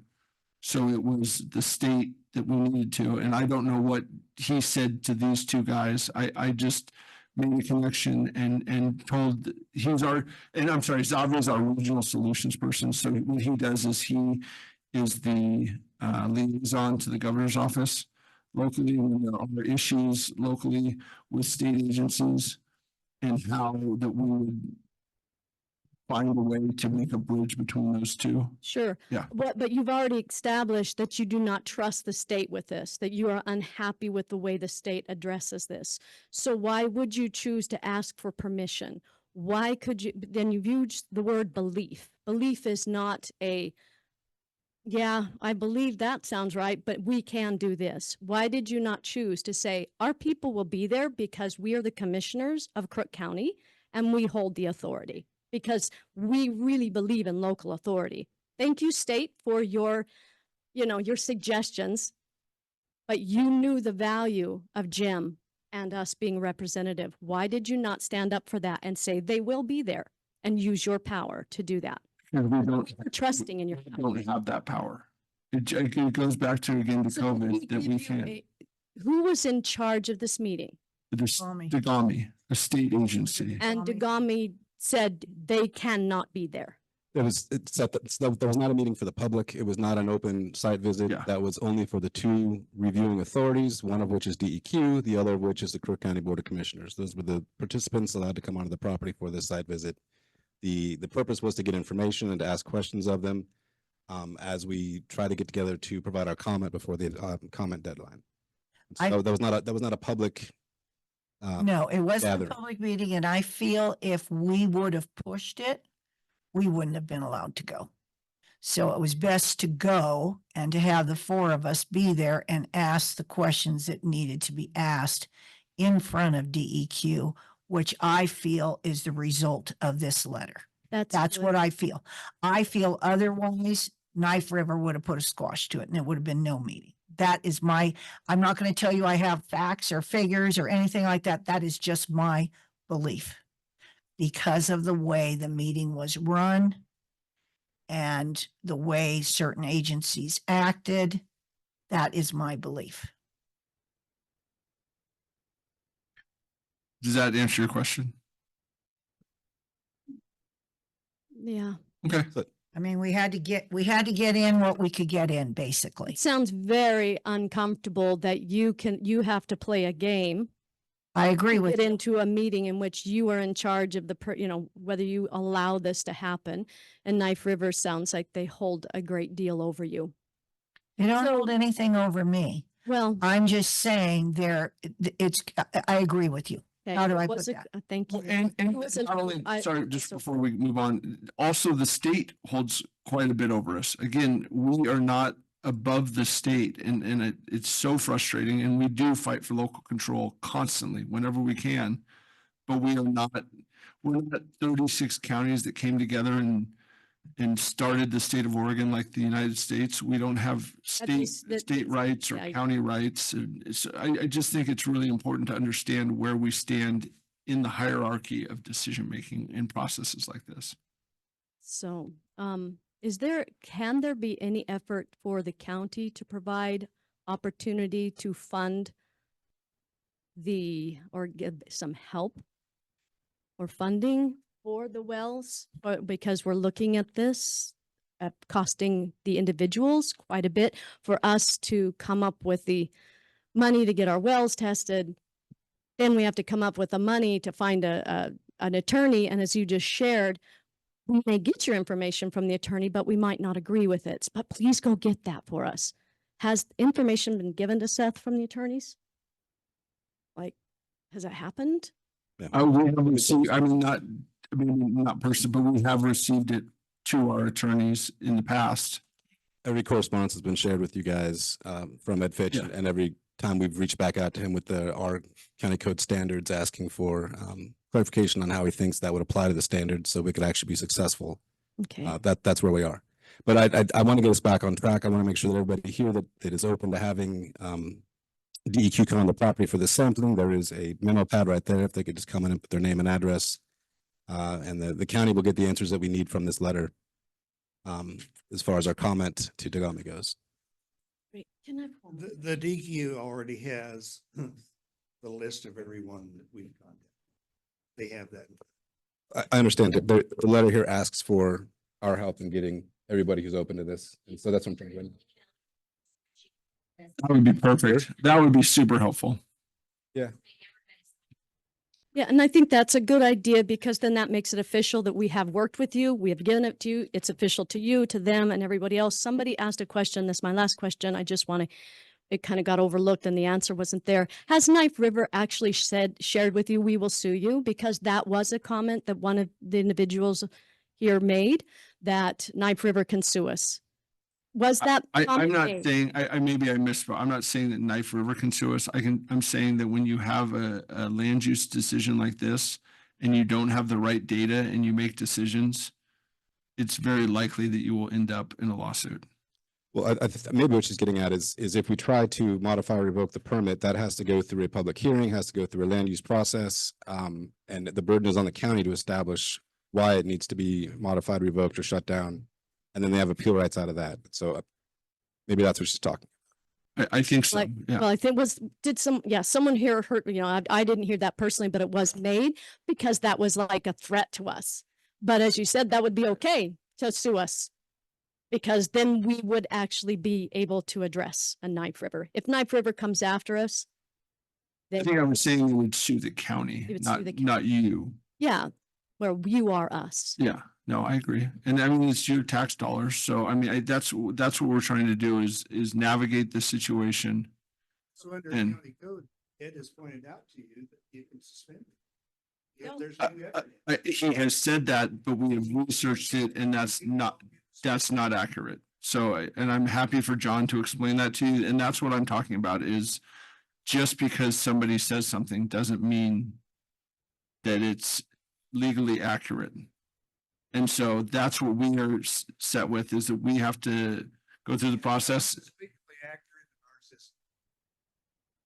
Again, I'd love for John to explain it to you. I know that we've already explained it to you, Dick, but I'm happy to do it again.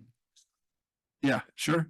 Do you want to go through that? We have responded to Ed, all his previous correspondence. Will and I can get on the phone or email him about this last email that he sent us. But I think I would like the public to hear about why we don't believe that the idea that they have of actually stopping this through the data that they have collected is an issue, because again, we've asked our attorneys to pursue any opportunity we can to legally stop this process. And so, Try to pull up my last email to him on this.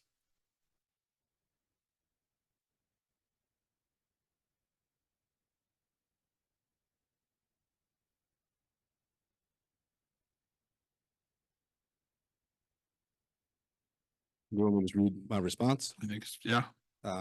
So I cited, Can everybody hear You him? need to talk louder, John.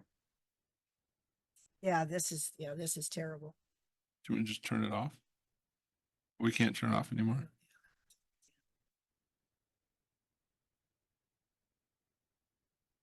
All right, so there's a back and forth here. So when Mr. Fitch said that he wanted us to modify or revoke the permit, I said, "Greetings, Ed. Will Van Vactor asked that I follow up with you on your voicemail that the county should initiate a revocation proceeding for misrepresentation on Knife River's part that they wouldn't contaminate the groundwater. With the burden on the county to establish misrepresentation in any modification revocation proceeding, I'm sure you can appreciate that instituting such a proceeding based on vague allegations of misrepresentation would likely not be successful.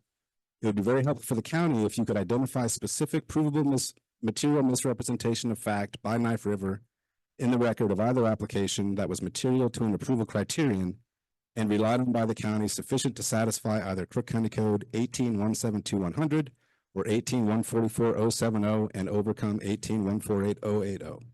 So that's a lot of legalese. Does everybody understand what he's saying? That we need specific things that they're doing wrong before we can go in there and change the current permit that they have. The county continues to take this issue extremely seriously. We have to remain cognizant of our jurisdictional restraints, technical limitations, and all parties' property rights while relying on verifiable evidence in our decision-making. So again, the county would appreciate any evidence you or your clients can provide that would establish actionable misrepresentation or direct causation. Ed replied, I cannot point to any specifics right now, but one misrepresentation that I'm aware of is that they told the county they would not mine within the groundwater.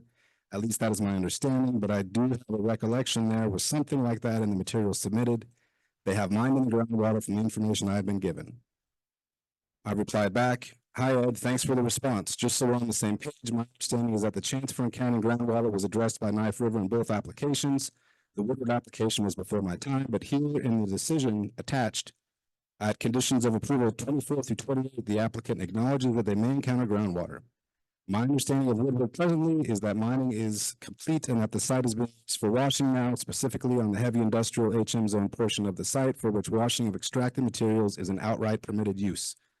On Veneer, of which I was a part, groundwater was a heavy topic of discussion. There is still Veneer.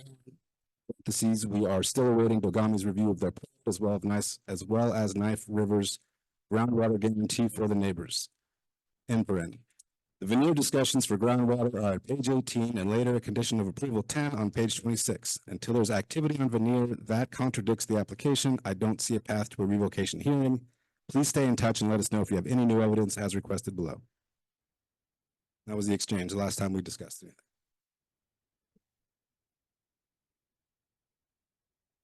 So I thought it was really important for people to hear what the information we're trying to glean from your attorney, from the state, from anybody, to be able to get to a point where we have the ability to stop what's going on.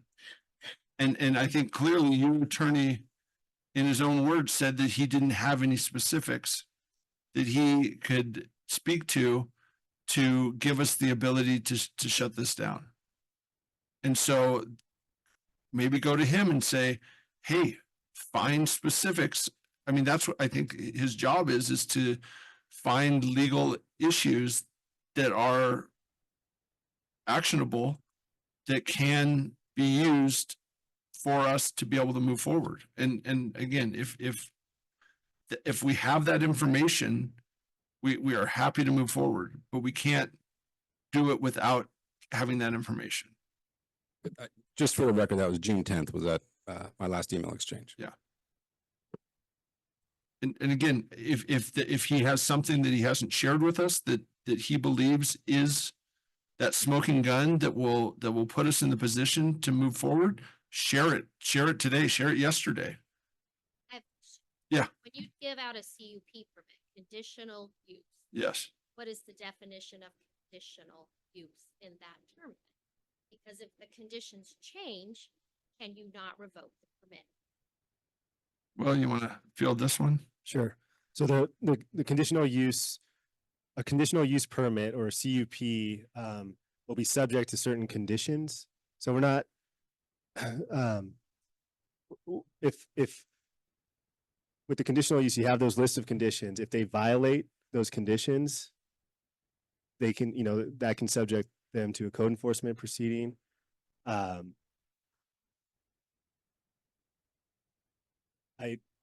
It sounds like the original Woodward approval included a condition relating to Gotta keep it tight. Sorry, the original Woodward, based on that that email exchange that Mr. Eisler just read, it sounds like they hit groundwater, or they addressed groundwater in the Woodward decision. The original CUP they did not, and the original permit said no more than 20 feet deep and not in water. Unless they modified. Did they modify? Is there another permit given that we don't know modified? So that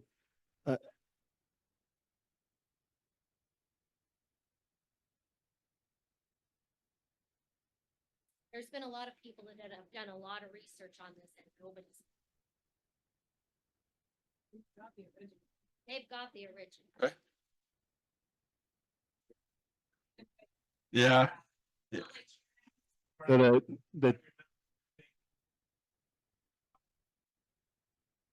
I totally understand.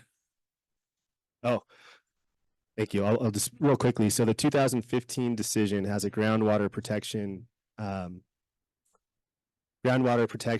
condition starting with condition 24. It talks about the site not being dewater.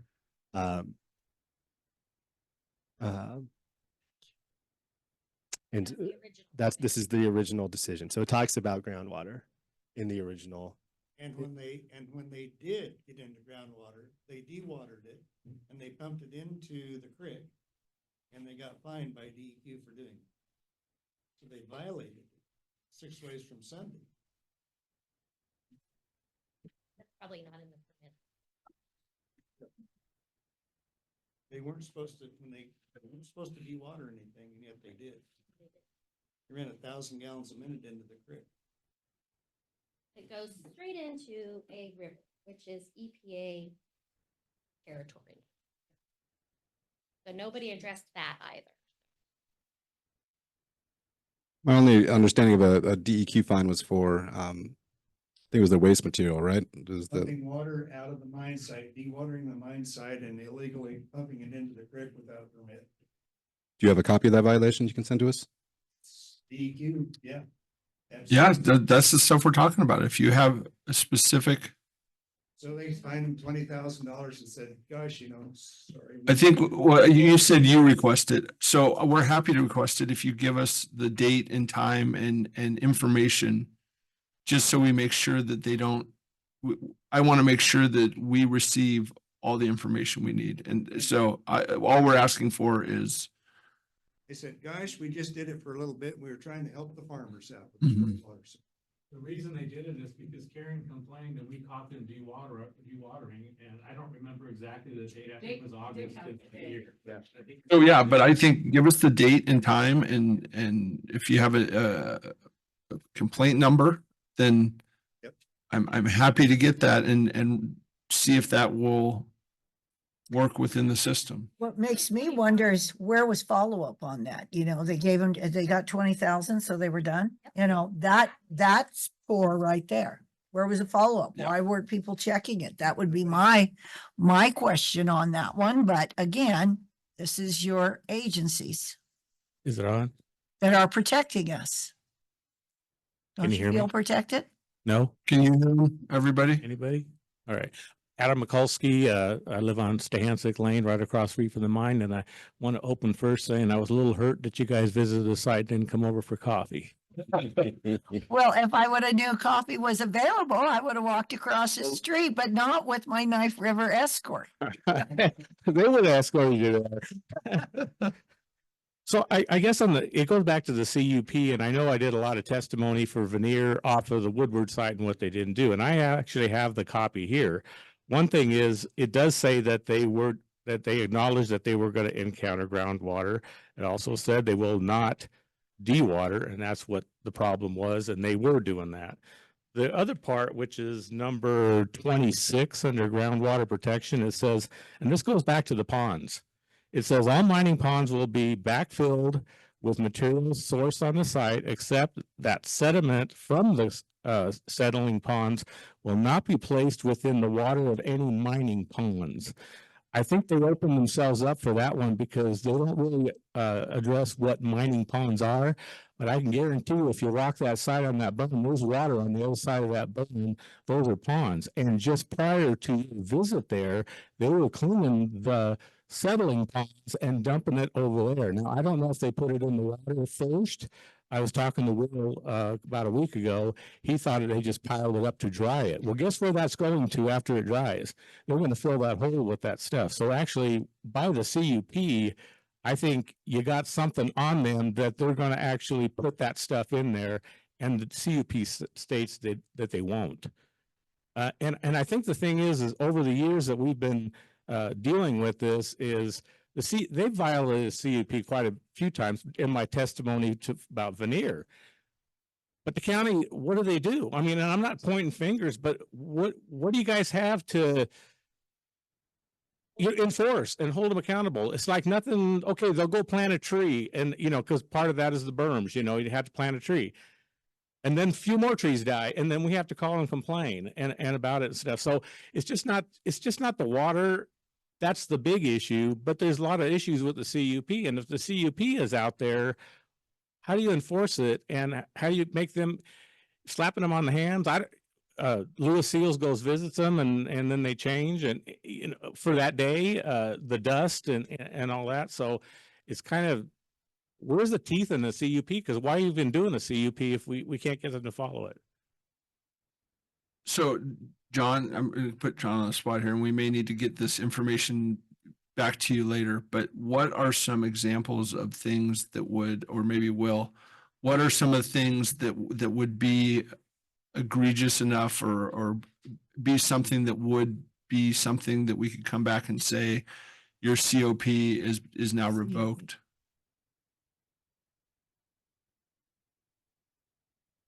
So conditions of approval are one thing. The section on modification revocation is based on material misrepresentation. So that's coming to the county and saying we're going to do X. The county relying on the applicant saying they're going to do X as part of their approval, and then once they're operating, they come out and intentionally do Y. So that would be. Would that be removing the? Would that be removing the water? What was the term you used? Dewatering. Would the dewatering, would that be an example of something that would? It says, if the applicant intends to dewater the site, it shall obtain relevant DOGAMI and DEQ permits, and they didn't because they were doing it on their own. And when you talk to those folks, it's like, well, the miners don't know. Well, maybe Knife River should, their upper echelon might want to share I agree. what this says with them, but they actually violated that. And this was a while ago, but recently dust, all that stuff, they're violating it. And then we never get anything, it's okay. We'll do better. Cause that's what they always say. We're doing the best we can. We'll do better. But so I would think that the CUP would have something, or for the county to actually come in and say, look, you either stop doing this stuff or you're shut down. Because you're not following what we agreed to. Which goes back. Can I ask one more thing? Because my memory, I'll forget as soon as the Veneer property, the water guarantee plan, because I did send an email out to Will, and that is like, that's not even complete. There's no water guarantee. So how could you even actually let them start at all at Veneer if you're not even through with the CUP and it's not complete? And I got to throw this comment in is it shouldn't be just between the county attorney and Matt Ropp at Knife River telling the county how to run their business and come up with a water guarantee, the public that's affected needs to be in that session also. I have to throw that in. Yeah, so I'll speak to that. The groundwater guarantee is also a necessary precondition before Veneer can operate. There are two things that need to happen. They need to get Dogami approval for the expansion, and then they need to have the groundwater guarantee signed. On the second point, yes, that is supposed to be, that has to come through and be approved at a public meeting with everybody present. Okay, thanks. I have a question about the sediment. You were saying the sediment out of the pond. What were they going, because it was explained to us that the sediment was just fines or fine material, basically. I know it as fines that was going to be put back into the topsoil because it was basically that's where it was from. What was your statement where you talked about that? You read something. Can't remember which one it was, but you read about it. I probably should have interrupted you, but I didn't want to stop you. It says all mining, all 24, I think it was. hold on right there. I got a space part up Put there your- so I can read it. Put your arm out farther. All mining ponds will be backfilled with material sourced on the site, except that the sediment from the settling ponds, which is what The they clean, fines. yes, It's the fines. will not be placed within the water of any mining ponds. And I think that's, what was your question then? I just don't, I guess I don't understand that phrase because remember how they had dredged sediment when we went and saw the tour and it was explained to us that basically those were the fines that came out of topsoil and they were going to be put back. I don't know that they said the berms and stuff, but I'm not understanding there that they're not going to put, why would they put them back into mining ponds? Because you just dredged them out of a mining pond. That doesn't make sense to me. But they're not supposed to. Well, how can the sediment be from topsoil when the stuff you're digging below ground is not the topsoil? They're supposed to scrape the topsoil back. Yes, and put it in the So berm. it's and not then put it back. topsoil, it's not But fines from that. I'm just saying that was the way it was explained, right? I'm not wrong in my comprehension there. The WCPF 1000 permit, according to Mr. Newton, does not allow them to put the spoils of the settling ponds back in any place where it might enter the waters of the state of Oregon or the US. And it's going back in the waters. Well, So the fines in the settling ponds, I don't believe come from the topsoil. They come from the mining process. So they're in with the aggregate. It's the fine stuff that comes out as they're mining. Sure, okay. And my understanding was that the fines, as explained by Knife River, the fines were going to help with the reclamation, but they were not going to be included. They were not going to be a part of the topsoil that went on as the. They would fines just there. be a They would be a base base, layer yeah. of the reclamation. Um, Okay. what about the fact that these fines are coming from another pit? Exactly. That would be interesting to, Do they have the permit to backfill with off-site material? yeah. I don't think they do. But that really wouldn't be off-site if your site is defined. But It's they're just like Veneer is 100 acres and then you have the other But they're defined. bringing, from my understanding, they're bringing rock in from other rock. Oh, pits you're and- talking, and yes, spraying- you're talking and spraying Stafford, that down. talking Stafford's Road. Yeah. Okay. What they backfill. Yeah, you're right there. They backfill. And I'm not sure there. I'm not sure if where they're putting it is still in your industrial. I'm not sure there. But it just that your phrase just brings up some more questions to me. like, It's poorly written, it's what it is, and it causes confusion because they're Yeah. talking about ponds, but they're not Yeah. saying the settling ponds. I would say it's any pond because Yeah. across the street, you've got ponds all over because the water's standing there, right? Yeah. The groundwater's at 10 feet. Mhm. Yeah, but they tell you that isn't groundwater, even though a duck's swimming in it. Yeah, they love it. Which guy, okay, is there anything else you want to, I wanted to throw in a couple things. Well, turn it off. Okay. So another thing, you guys were talking about between the two aquifers, between the deep and the shallow. I've seen, let's put it this way, I have a question more, maybe even from Newton is when you have a 50-foot well and you have a 280-foot well, and the static water level for both would be within 5 feet. So you have this really, really deep well, and you're talking about tying the two together. A static for a 50-foot well would be 28 feet. You got a 280-foot well in the same area, and the static level is at 34 feet. Now, how does that happen when it forces that water up and there's a tight, and that's a true fact. There was one other thing I wanted to mention, and see, I already forgot. It's okay. I think that was a very good comment. And again, I asked that question. And so I'd like to hear from John real quick, or Will, about what we've heard today, and what, if any of these things are substantive enough to give us the ability to say, no, you can't continue what you're doing. I think the main thing I heard was the DEQ fine for the water, for discharge, for dewatering and discharging.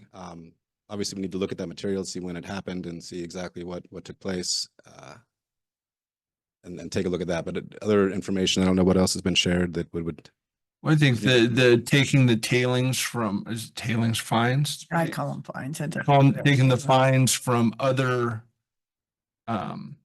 but other locations, sources, yeah. sources, and then putting those back into the ground. The thing is also, they're not supposed to take the fines from those selling ponds and put it in any kind of ponds on the property. They're supposed to basically transport it out offsite. Yeah. Maybe what we need to do, maybe the best way, we're kind of going round and round, is to go through that old CUP and look at that, and then, again, kind of review everything back again. I wasn't on the planning commission during Woodard, so I don't know what was asked.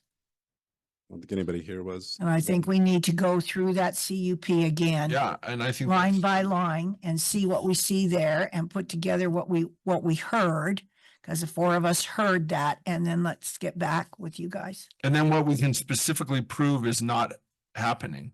And then I think when we have those things, then we have to then put that through the process of, does that raise to the level of what we're talking about? And I'm excited. I think I'm really glad that you guys have come to ask these questions and give us this information. There's manganese and other dissolved solids in the soil. It's a naturally occurring thing. But when you muck it up, he calls it, You like, put it in a blender. When you're getting the aggregate, you're basically putting it all in a and you blender. understand that. Yeah. And so what comes out of the wash plant and goes into those settling ponds becomes a really concentrated, contaminated. If it's scattered over 100 acres, that's one thing. But you concentrate all of those tens of thousands of yards of material and take the spoils off that and concentrate it, and then you dump that back in the aquifer, you have a high concentration of a problem. Yep, you do. I think that's in part, and I'm just going on what Jim tells me, but that's in part what these folks are seeing in their water. And I have lived in that area for 30 years. Never that way before the mine came in. So for that not to be a reasonable doubt or a question just blows my mind. And to have to all of a sudden not be able to drink your water, start packing water everywhere, worry about where your animals drink. I mean, we've been through all of this. It's ridiculous that nobody will step up and even look into it for years. I totally agree. Some of us old timers will know where the Vice property is. Okay, that well's documented. It's 112 years old. And Judy she's got the documents on it. Never had a problem with it. They've lived there they're not 112, but we know how far back that goes. Never had a problem until 2 years ago. They just spent $15,000 or $20,000 on a system to clean up their water, so they can even use it. Which they don't even guarantee that system is They going to don't take the guarantee it. manganese. Yeah. It will get the arsenic, but they won't guarantee the manganese. So if that isn't a history, 112-year history, the Williams place, we know where that is. Some of us do. Brian does. And same problem there. That well's been around close to 100 years. So there's all kinds of things, like Jim Newton says, it's anecdotal. We have a lot of evidence, but that's why the testing program, to get it in a profile and in a protocol where everybody's gonna look at it. Knife River and Dogami, of course, they're gonna deny it. Should we? Why shouldn't we just suspend this thing until we get it figured out? There's enough anecdotal evidence out there that says we need to pause. That's all anybody's asking for. What I think we need though, Dick, is specific evidence. And I think people have brought up very good points today that we need to research and get to the bottom of. And if there are things that are happening there that are actionable, I think we've been very clear. We're happy to move forward. But anecdotal evidence is, again, we asked your attorney to give us specifics and he said he didn't have any. So I have a So, I question. mean, that's, where is he on that? That to me is again, what he should be, his advocacy for you should be bringing us that information and telling us what specific issues, but you heard John's back and forth with him, that John said, give me something specific that's an issue and we will move forward with it. And he said, oh, I don't have any specifics. I have a question on, if it's gonna take the state longer and longer and longer to fund this testing, is there a possibility that the county would help fund it since the residents out there have already spent a lot of money testing water and none of those test results count in anybody's eyes? I'd like to say we had the money, but we don't. But my question to you, John, is what if we draft a letter that we put up that says that it definitely can't go past November, which is what this letter that from DEQ says, how critical it is. And we kind of just use the county, at least we can do that. Nobody's going to sue us on that and say, hey, you're saying November, we've been, dealing with this. We had a listening session in May. Let's get going. What's wrong with a letter like that? There's nothing wrong with the letter kind of demanding that, but I think first a phone call to see what the status is of their funding so we can. Okay, can we think move within a forward letter. then with a phone call? And if not, then follow with a letter that Yeah. just says, hey, let's hurry it up a little bit. We're impatient. That's been my advice on this since we started this hearing this morning is we need to get the answers of what's Okay. missing in that letter. Okay. And we need to get to the bottom of this. And just what they're talking about before, we did get the study done by Mount Hood Environmental that showed these elevated levels going back to 1965. And so it's not a brand new issue. Yeah. And to counter that, Jim Newton has all the data on all the city water wells that show up. And that's, we're not here to argue data. We're here to argue, what we're here to do is find opportunities to move forward in the direction we would like to move forward. And again, I think we found, two really good examples of things that we need to run down and say, is this something that fits within the process of being able to say yes or no on this conditional use permit? And to me, I'm very excited about that because that's what we've been looking for. That's what we asked your attorney for. That's what we've been asking for quite a while now, is specifics that will give us the teeth to be able to stand up for the citizens. And as soon as we have them, we're happy to do it. So we're good, which sounds like you have the dates of the issues in the past. And then also specifics about things that you believe are currently, it sounds like two other things that you believe are currently not being followed. Well, then let's list them all and we can do the shotgun approach and put them all on the wall and see which one works. I think the one thing that I forgot to say, now Yeah. I remember, is I think the process for complaints on the CUP, we've been dealing with this for about 8 years since they opened that up. Until 2 weeks ago, we didn't know that to be a formal complaint, you got to fill out a form. Yeah. And so that wasn't even out, we just learned that. So we've been sitting on meetings or talking to people, whatever. I finally asked the question, is this a formal complaint? No, it's not. Yeah. So I think what we're going to do as a neighborhood is we're going to send out the CUP. We want to get the Perfect. current one Perfect. with that form. Perfect. Yeah. The people's number that they need to get a hold of, who they need to get a hold of, and then they can watch. It's kind of like Karen and I are the complaining people because we're right there and we know the CUP because we helped write it. Yeah. But the neighbors didn't know that and don't have that. So we're going to provide that to them and then we can go through the process. So the next hearing on any kind of property, like we did over the years, like county will say, we don't have any records. Well, the reason you don't have any records is nobody followed the formal process. So anyway, we're going to work on that. I think that's a really very, very good suggestion. Would you pass the mic back to the back corner, please? Yeah, that's fine. Why is it that they are being fined and you guys aren't being notified? Why would you not be notified if they are doing something so extreme that they are being fined? Like, does that make sense? Why? No, why it's a do fair they question. have to Go through their records and notify you guys. Why is there not sort of some system that you guys are just automatically being notified? John, Will, you got an answer to that? I mean, that's how it should go. I don't know when this fine was. It might have been, I've only been here since 2020. It might have been, I don't know if that, it was a DEQ fine predate that? No. It's been a couple of years ago. Yeah, I mean, that absolutely should come across our desk. I know that, you know, my discussions with Knife River about their monitoring, if they move forward with veneer, we've requested that they give us all the data that they get once they get it. And they send it to us immediately. So as well as it's going to go to Dogami, but I mean, it's important you guys know we are trying to do everything we can within the lines of the law to make sure that we get to the bottom of this. Our hands are tied to a certain extent, but please know that we're spending a lot of staff time on this. We're trying to get to the bottom of it within our constraints. And so this is not being ignored. We're not trying to pass the buck. We're not trying to point the finger.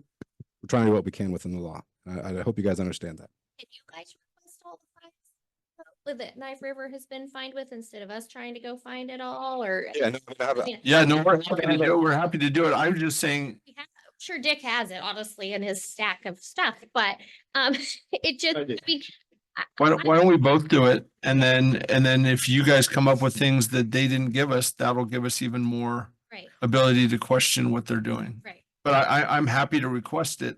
All I was asking for was a specific time. Right. And if you had a number or something just to expedite the process. I just don't trust Knife River. Just because you request it doesn't mean you're gonna get it. Sure. You know what I mean? I mean, it's on a periodic schedule, so we'll know when it should be coming. And I trust them as far as that goes. But so, I really did too. I was waiting for somebody else to. oh yeah, so I mean, we have a meeting scheduled DEQ later on this week between Will and I, and that will be a topic of our discussion is, were there previously fines issued? Why didn't we get notice of that? Can you please send us everything you have on this, and in the future, add us as a notified party. That would it'd be very helpful. Okay. Because you're talking about a baseline, you're gonna go in and test it. So if your water's bad. It's already bad, yeah. Already That's bad. your baseline, are they gonna say, well, it got better? Or it's just out of curiosity, it's like, right, you take a baseline before they move in. And then you know what your water quality is, but after, whatever it is, whether it's their fault, that doesn't really matter, you take a baseline of dirty water. It's dirty water. It's gotta get worse. Yeah, I agree with, that thought has entered my mind quite a few times. When I think Dick I has agree with you. data that shows that there's somebody that's got a well that's been testing it for 112 years. So I think that needs to be part of that equation. And if they're gonna do a comprehensive search of that, then that needs to be part of that, or find other long-term wells that have information. And I think, I don't know. Well, the problem is nobody's tested them 112 years. Oh, No, Somebody tested it because your water was good, your Got it. plumbing was clear. but, everything was but a groundwater guarantee, I do agree with you. If it's a groundwater guarantee, how is it? Yeah. I have thought your question, that's a very logical question. Yeah. And the county should actually, maybe have a song, you remember the Doobie Brothers song about black water and all that? I do not. You, A little humor. if you want to write that, we can Yeah. attempt to sing it, okay? How's that? Let Susie do it. I don't have much of a singing Yeah. voice. We would get done with the meeting quickly then. Okay, I think we're wrapping it up here. Okay. I don't want to finish though without giving anybody else the opportunity to speak up or ask questions. Also, as always, I understand people sometimes don't want to get up in front of a group and ask a question. We always have we have an open door policy at the county that if something, or you're thinking later, oh, I didn't like how that went, or I've got another question, please come ask us. Or more importantly, if you say, shoot, I remember this was something that came up that was, an issue that we may be able to use, feel free to share it with us and we'll pass it on to the attorneys, just like we're doing with all this. But I really do appreciate you guys coming today. I don't mind hard questions. I really enjoy getting to a point where we may have something that we can move forward on. So thank you for that.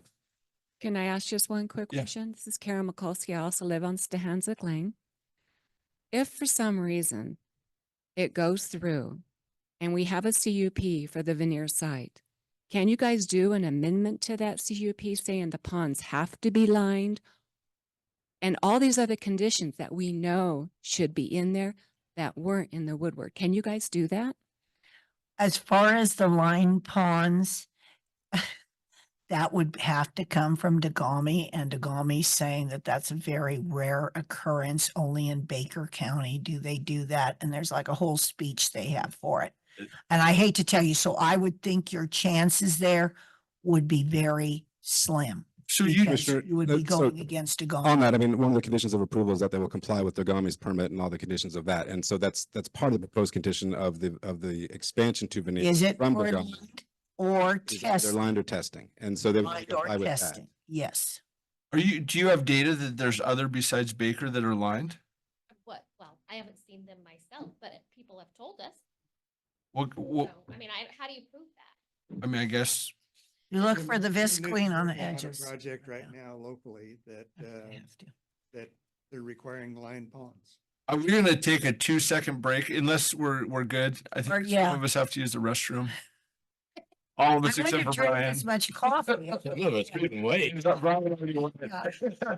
But I don't want to end this prematurely. Are you guys okay if we just duck out and come back? Okay, Okay, I we'll want get to, I right want to back. thank all of you for I coming don't think- today. Are you guys done or you want us to? You're done? Okay, all righty. Thank you very much for. Thank you on both things, and I can take a break, but also really thank you for coming. Anytime you guys want to talk, just let me know. And I do have a lot of your questions, and I'm like you, I get good ones at 2 a.m. and by 4 a.m. I forgot them.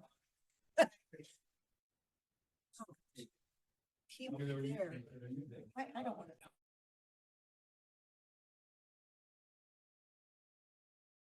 Are you ready? Okay.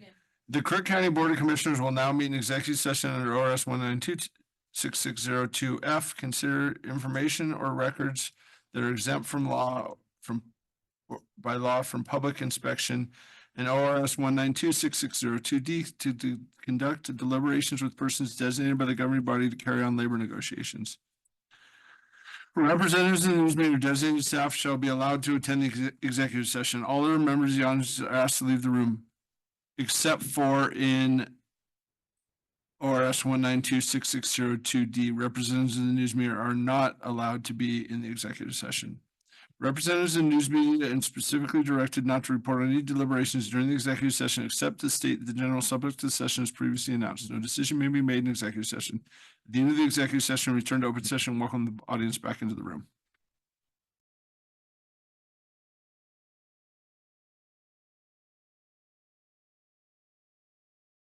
Crook County Board of Commissioners will now meet in executive session under ORS 192-6602F.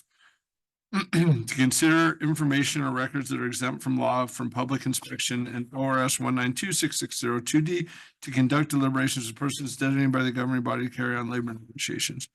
Representatives of the news media and designated staff shall be allowed to attend the executive session, except for under 192-6602D.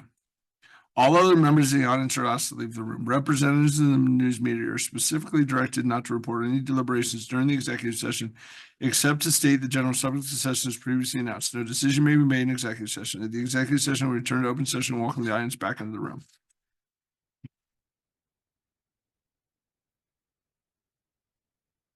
What do you got for us, Eric? Commissioners, for the item under 2D, I'd suggest a motion to direct staff to prepare the response and to present to the counterparty as discussed in the executive session. So moved. Second. Any discussion?